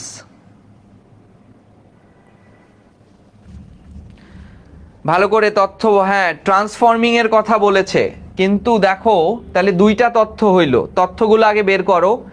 প্রথম এক নাম্বার তথ্য দেয়া ছিল being able to sit together, একসাথে বসবে, যেটা ফার্স্ট লাইন থেকে সেকেন্ড লাইনের মধ্যে ছিল। দ্বিতীয় ইনফরমেশন পেলাম মিসিসিপি অঙ্গরাজ্যে স্বাধীনতা এবং ন্যায় বিচার প্রতিষ্ঠা করবে। ওকে, দুইটা হলো, I have a dream that my 4 little children will one day live in a nation, এমন একটা জাতিতে বাস করবে where they will not be judged by the color of their skin but by the content of their character, গায়ের রঙে না, চরিত্রের গুণে গুণান্বিত হবে। অর্থাৎ মার্টিন লুথার কিং এর স্বপ্ন ছিল ক্যারেক্টার দিয়ে মানুষ বিচার হবে। এখান থেকে একটা তথ্য পেলাম, তিনটা, আর কিন্তু লাইন শেষ হয়ে যাচ্ছে। 3 4 নাম্বার তথ্য কি হতে পারে? I have a dream today, না এটা তথ্য না। I have a dream that one day down in Alabama, আলাবামার কথাতে বলতেছি ইটস ভিসিয়াস রেসিস্ট, আলাবামার অঙ্গরাজ্যে যে গভর্নর রয়েছে তার মুখে সবসময়, না এটা কোনো তথ্য, তার স্বপ্ন না। That one day write down in Alabama black boys and black girls will be able to join hand, অর্থাৎ আলাবামাতেও বৈষম্য দূর হবে, শ্বেতাঙ্গ ছেলেমেয়েরা, ঠিক আছে, অর্থাৎ আলাবামা থেকে কি হবে, রেসিজম দূর হয়ে যাবে। এটা এই আর কি তথ্য পাইছো? একটা দেয়া ছিল 1, মিসিসিপিতে ফ্রিডম অ্যান্ড জাস্টিস আনবে 2, মানুষ চরিত্রের গুণে গুণান্বিত হবে 3, আলাবামা অঙ্গরাজ্যে শ্বেতাঙ্গ ছেলেমেয়েরা কৃষ্ণাঙ্গ ছেলেমেয়েদের হাত ধরাধরি করে হাঁটবে। এইটা তো আর ফ্লোচার্টের ভাষা না, তুমি সেখানে রেসিজম দূর হবে। 4টা তথ্য হলো, তার মানে 2টা তথ্য কিন্তু নেই, এইটা আমাদের ভোগাবে। এবার এর আগের ফ্লোচার্ট পেলাম তথ্যের অনেক, 6টা লিখতে হবে, আছে 10টা। এবার আমাকে তথ্য পাচ্ছি না, যখন ইনফরমেশন পাবো না তখন স্ক্যাটার করব, ভাগ করে দিব। এখন ভাগ করার কাজটা তোমরা আমাকে বলবা। ইফতি বলো।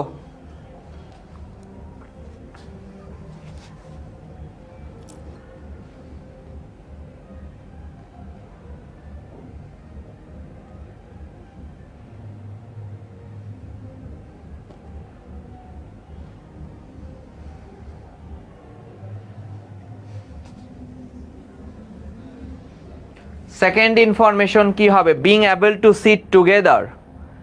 আমরা তো 4টা তথ্য পাইছি, আমাদের 5টা মানে লাগবে আরো 6টা তথ্য, আমাদের তো ভাগ করতে হবে। দেখো এবার কিভাবে ভাগ করব, একটু মনোযোগ দিও। মিসিসিপি অঙ্গরাজ্যে তার আশা ছিল স্বাধীনতা আনবে এবং জাস্টিস আনবে। আমরা কিন্তু আর ভাগ করতে পারতেছি না, আর কোনো কিছুই ভাগ করা পসিবল হচ্ছে না। এইখানে একটা ক্লু পাইছি, এইটা দিয়ে আমরা দুটো বানাবো। ফ্রিডম আর জাস্টিসকে, ফাইন, ফ্রিডম আর জাস্টিসকে আমরা 2বার বানাবো। উনি অপারেশন থেকে, মিসিসিপি কেমন অপারেশন, নিপীড়ন থেকে বানাবে কি ফ্রিডম। আবার মিসিসিপির কনসেপ্টটা ভালো করে বুঝো। প্রথমে ছিল, আচ্ছা প্রথমে ইনজাস্টিস, মিসিসিপি ইনজাস্টিসে ভরা, বানাবে জাস্টিস, স্বপ্ন হচ্ছে জাস্টিস আনবে।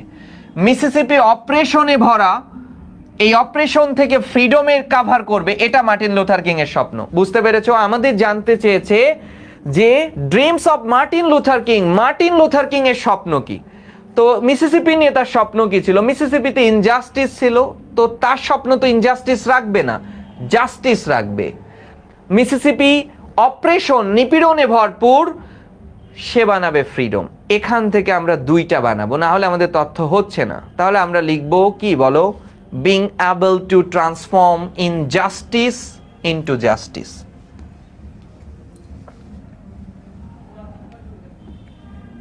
Being able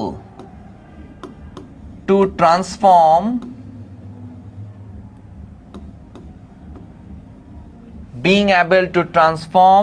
কোথা থেকে বলো? ইনজাস্টিস থেকে জাস্টিসে নিয়ে আসবে, ঠিক আছে? দেখো ইনজাস্টিস, আগে ছিল ইনজাস্টিস, এখন হবে জাস্টিস, তার মানে অবস্থার পরিবর্তন হবে। এক অবস্থা থেকে আর এক অবস্থার পরিবর্তন হলে প্রিপোজিশন ইনটু হয়। আর একবার লেখো বিং অ্যাবল টু অপারেশন, দেখো খেয়াল করো, বিং অ্যাবল টু ট্রান্সফর্ম করবে কি থেকে? অপারেশন থেকে,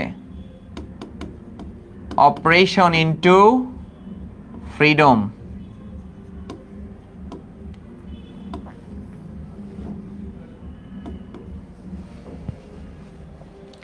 অপারেশন ইনটু ফ্রিডম। এবার আমরা 3টা ইনফরমেশন বানাইলাম, খেয়াল করো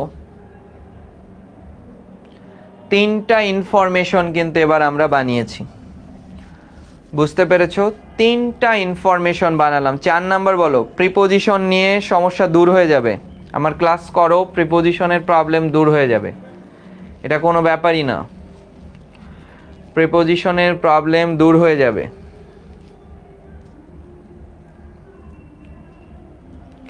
ফ্রিডম এবং জাস্টিসকে আমরা বিভাজন করলাম, ইনটু কখন ব্যবহার হবে মনে থাকবে? এক অবস্থা থেকে আর এক অবস্থা রূপান্তর অর্থে প্রিপোজিশন ইনটু বসে যাবে। এক অবস্থা থেকে, with clue without clue first পেপারের আরেক ধরনের ঝামেলা। সেকেন্ড নাম্বারে জাস্টিসের জায়গায় ফ্রিডম দিলে কি?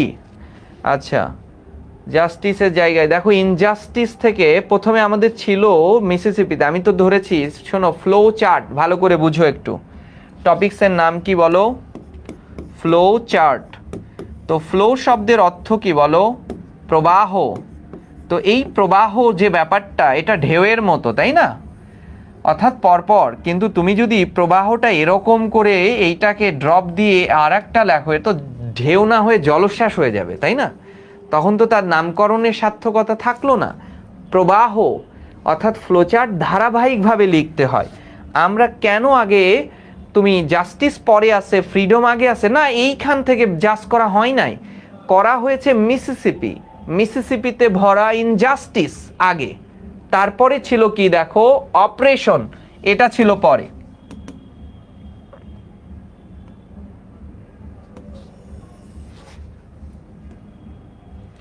বুঝতে পারছো? ইনজাস্টিস থেকে তাহলে জাস্টিস হয়ে যাবে, আর অপারেশন থেকে ফ্রিডম হয়ে যাবে, ধারাবাহিকতা মেনটেন করা হয়েছে। ঠিক আছে, এই প্রবাহটা যেন ধারাবাহিক হয়, কোহেরেন্স মেনটেন করে, না হলে কিন্তু হবে না।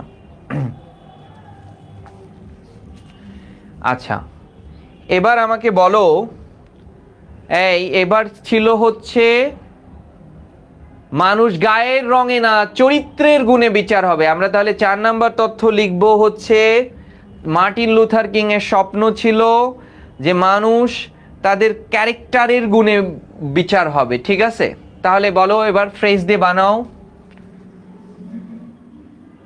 Being just,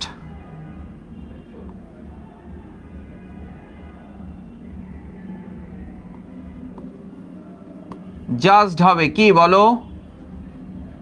by the content of character.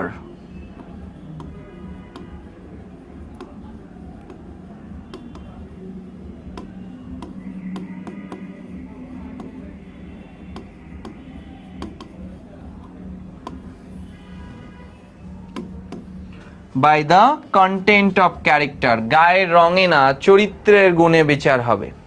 এবং আলাবামাতে লাস্ট তথ্য, প্যাসেজের লাস্ট তথ্য, তারপরেও আমাদের দেখো 6টা তথ্য হচ্ছে না। আই হ্যাভ এ ড্রিম, দেখো বলছে that one day in Alabama, আলাবামাতে আর কোনো শ্বেতাঙ্গ ছেলেমেয়েরা কৃষ্ণাঙ্গ ছেলে মেয়েদের সাথে মিলেমিশে থাকবে, মানে রেসিজম দূর হয়ে যাবে, being able to end racism.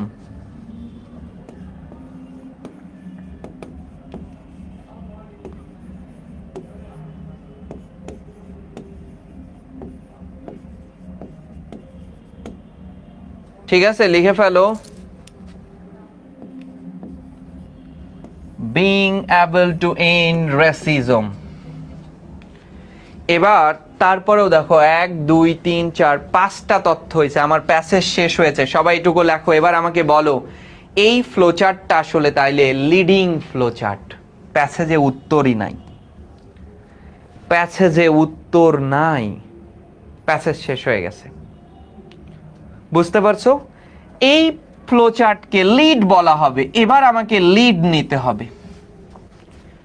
Lead নিতে হবে কিভাবে?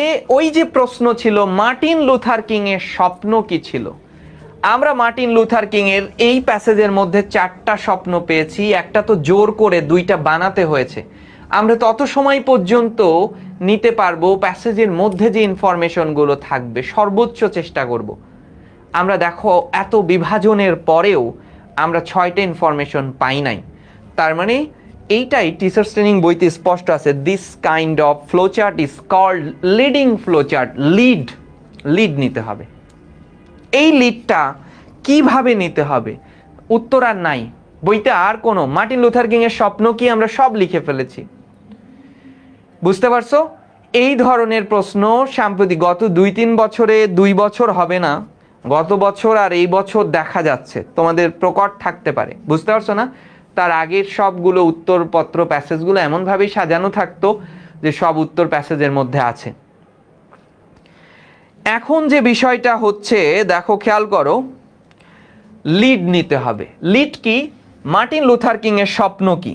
দেখো, মার্টিন লুথার কিং এর স্বপ্ন একসাথে বসবে, বৈঠকে বসবে। মার্টিন লুথার কিং এর স্বপ্ন জাস্টিস আনবে। মার্টিন লুথার কিং এর স্বপ্ন স্বাধীনতা আনবে। মার্টিন লুথার কিং এর স্বপ্ন মানুষ তার গুণাবলী দিয়ে বিচার হবে। মার্টিন লুথার কিং এর স্বপ্ন কোনো বৈষম্য থাকবে না। এই সব স্বপ্ন যদি বাস্তবায়ন হয় তাহলে ওই রাষ্ট্র কেমন হবে বলো তো? সেই ফলাফলটা লিখলেই হবে। আমাকে বলো, বলো হিমেল, আমাকে বলো তো ভাই। আমরা সবাই আমাদের দেশের কথাই বলি, আওয়ামী লীগ, বিএনপি, বাম, ডানপন্থী সবাই একসাথে বসতে পারতেছি। সমাজে জাস্টিস আছে, ফ্রিডম আছে। তোমার গুণে গুণান্বিত। তুমি কোন বংশের, তোমার বাবা কি, না ডাজন্ট ম্যাটার, এটা কোনো ফ্যাক্ট না। তুমি কি? এভাবে জাজ করা হচ্ছে, কোনো বৈষম্য নেই। তাহলে এই রাষ্ট্র কেমন হবে?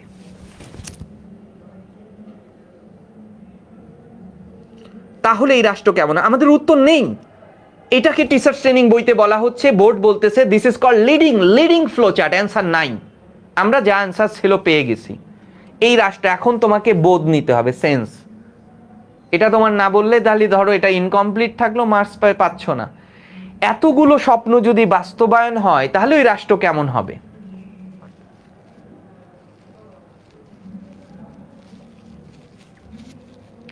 একটু বলো, এই রাষ্ট্র তাহলে কেমন হবে? এইটা লিড আমার কাজ না, বা প্যাসেজেও নাই। বুঝতে পারছো? প্যাসেজেও এটার মধ্যে তথ্য নেই।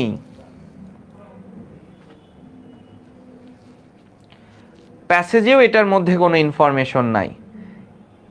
রিপাবলিক হবে বলেছে। রিপাবলিক মানে তুমি বলতেছো প্রজাতন্ত্র গণতন্ত্র থাকলেই কি সেটা? পৃথিবীর অনেক দেশই আছে, বাট পৃথিবীর আচ্ছা বলছো ফাইন, বর্ণবাদ মুক্ত রাষ্ট্র হবে বলতেছে। বর্ণবাদ মুক্ত আমাদের দেশে, তুমি আমাদের দেশের প্রেক্ষাপটেই বলো। Discrimination less country, discrimination less বলে শব্দ আছে। এই বর্ণবাদ মুক্ত রাষ্ট্র হবে বলেছো। আচ্ছা, আমাদের দেশে তো বর্ণবাদ নাই, কিন্তু আমাদের দেশে এটা নিয়ে আসো। আমাদের দেশের জন্য এইটা খাটে না, তাই তো? এছাড়া তো এই সব জিনিসই দরকার। একসাথে বসতেই রাজনৈতিক দলগুলোর মধ্যে কোনো সখ্যতা নেই, কিন্তু আমরা সখ্যতা করলাম। জাস্টিস, ন্যায় বিচার নাই তো, নাই। কই? ফ্রিডম নাই। কয়েকদিন আগেও ফ্রিডম তো ছিলই না, কিছু বললেই গ্রেপ্তার হয়ে যেত। আবারও কি হবে কে জানে, গড নোজ। এবং মানুষ তো টাকা দিয়ে গুণাবলী, মানুষ তো তার শিক্ষা দীক্ষা নিয়ে হচ্ছে না। অর্থ শক্তি, পুঁজিবাদ শক্তি সমাজের মোড়ল হয়ে গেছে। তো সেইটা যদি সবগুলোই দূর করা যায় তাহলে এটা কেমন জাতিতে পরিণত হবে? এক মহান জাতিতে পরিণত হবে। আই হ্যাভ এ ড্রিমের মধ্যে কিন্তু মার্টিন লুথার কিং বলেছিল, if America wants to be a greater nation, America যদি সত্যিই মহৎ জাতিতে পরিণত হতে চাই, এগুলো বাস্তবায়ন করতে হবে। তাহলে একটা জাতি থেকে যদি এই সব কিছু বাস্তবায়ন হয় তাহলে সেটা একটা বর্ণবাদ, অসাম্প্রদায়িকের কথা বলেছো, সেকুলার কান্ট্রি হয়ে যাবে। অসাম্প্রদায়িক, হ্যাঁ হতে পারে। আর যেখানে অসাম্প্রদায়িকতার চর্চা হয় সেটাই হচ্ছে greater nation. Martin Luther King এর স্বপ্ন সেই এক মহান জাতিতে পরিণত হওয়া, বিং এবল টু বিল্ড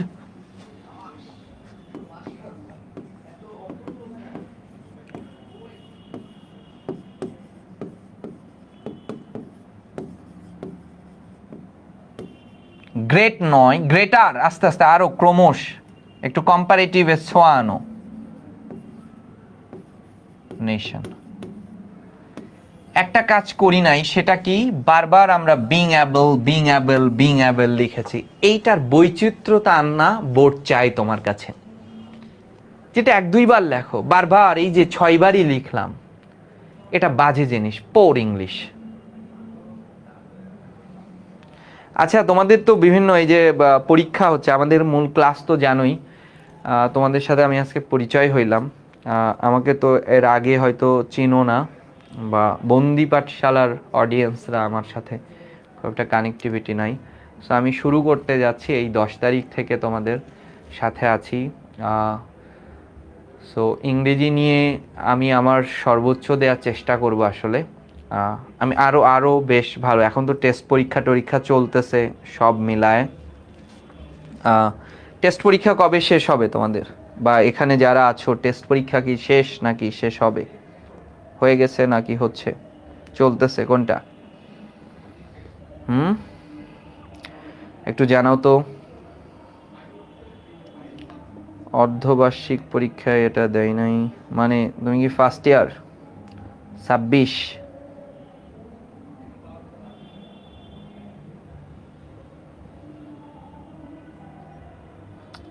ওকে, ফয়সাল আমাকে আগে থেকে চিনে, ভালো, থ্যাংক ইউ।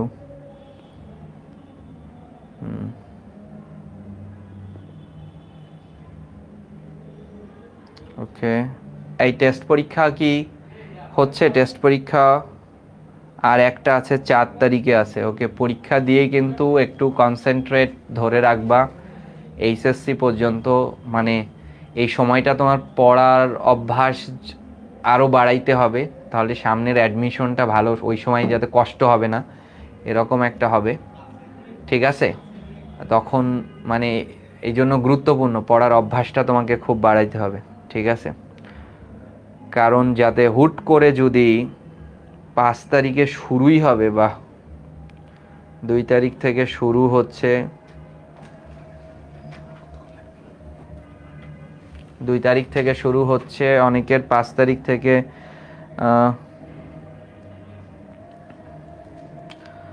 ওকে ফাইন, এই কোর্সের সাথে থাকো যারা আছো, একটা ভালো প্রোগ্রাম নামতে যাচ্ছে, প্রোগ্রাম তো দেখতেই পাচ্ছ।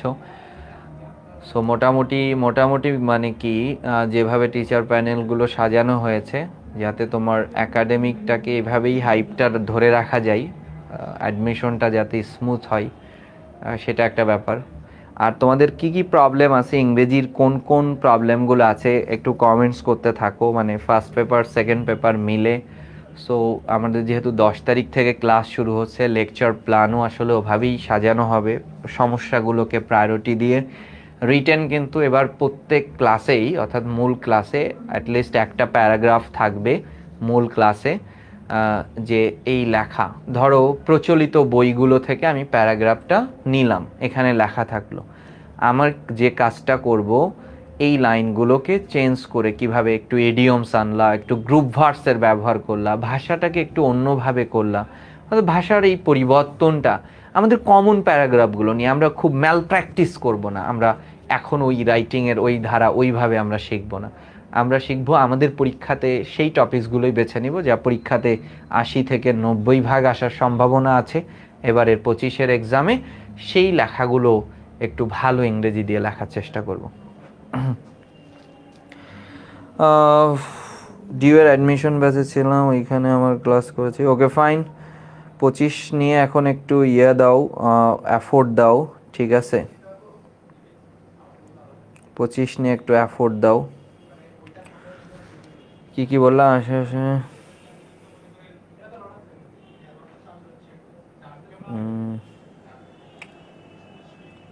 বলছে কামব্যাক দিবে, ভালো কামব্যাক। মেসি তো কামব্যাক নাই, সবসময় সে ফর্মে ছিল, তাই না? বলো, মেসির তো কামব্যাক নাই, সবসময় সে ফর্মে। সে এটাই, আমি এই যে এখন থেকে যদি তুমি কামব্যাক করলা যেটা বলতেছো, এই ধারাটা ধরে রাখলে পারেই তো, ওই যে হুট করে একদিন এসে আমাকে অনেকেই মেসেজ দেয়, ভাই আমি আজকে এখন থেকে 16 ঘন্টা পড়লে কি পারবো কাবাডি, এগুলো হচ্ছে ভণ্ডামি, বুঝছো না? আমি সারা বছর পড়লে না, 16 ঘন্টা চাইলেই কি অভ্যাস, 2-3 দিন 4 দিন পড়ার পরে অসুস্থ হয়ে যাবে, তাই না? সো এইটা ডে বাই ডে এই অভ্যাসটা যদি ইমপ্রুভ করা যায় তাইলেই ভালো হবে। এই বুঝতে পারছো না? কারোর কথাই শুনবা না হিমেল, বুঝতে পারছো? কে কি বললো, কোথায় কি বললো, কারো কথাই শোনা দরকার নেই। নিজের মতো করে একটা ভেতরে ভেতরে নিজের শক্তি নিতে হবে, ভেতরে ভেতরে খুব শক্তিশালী হইতে হবে, পার্সোনালিটিও বাড়াইতে হবে, বুঝছো না? একদম সেটা সব মিলায় এটা। আর্জেন্টিনা তো কামব্যাক দিছেই, ভালো। তুমি কি আর্জেন্টাইন সাপোর্টার? হুম। শাহির, আর্জেন্টিনার বাচ্চারাও ভালো খেলতেছে, আন্ডার 20 ইয়া হচ্ছে না, কোপা হচ্ছে, এটাও ভালো হচ্ছে। ওকে ফাইন, ঠিক আছে। অনেক সময় আমরা ফ্লোচার্ট নিয়ে কি বলো সমস্যা, মোটামুটি কনসেপ্ট তো বুঝেছো না?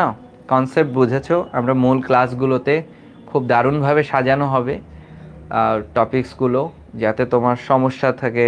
ওকে ফাইন, ঠিক আছে, ঠিক আছে। সবাই তাহলে ভালো থেকো, আল্লাহ হাফেজ।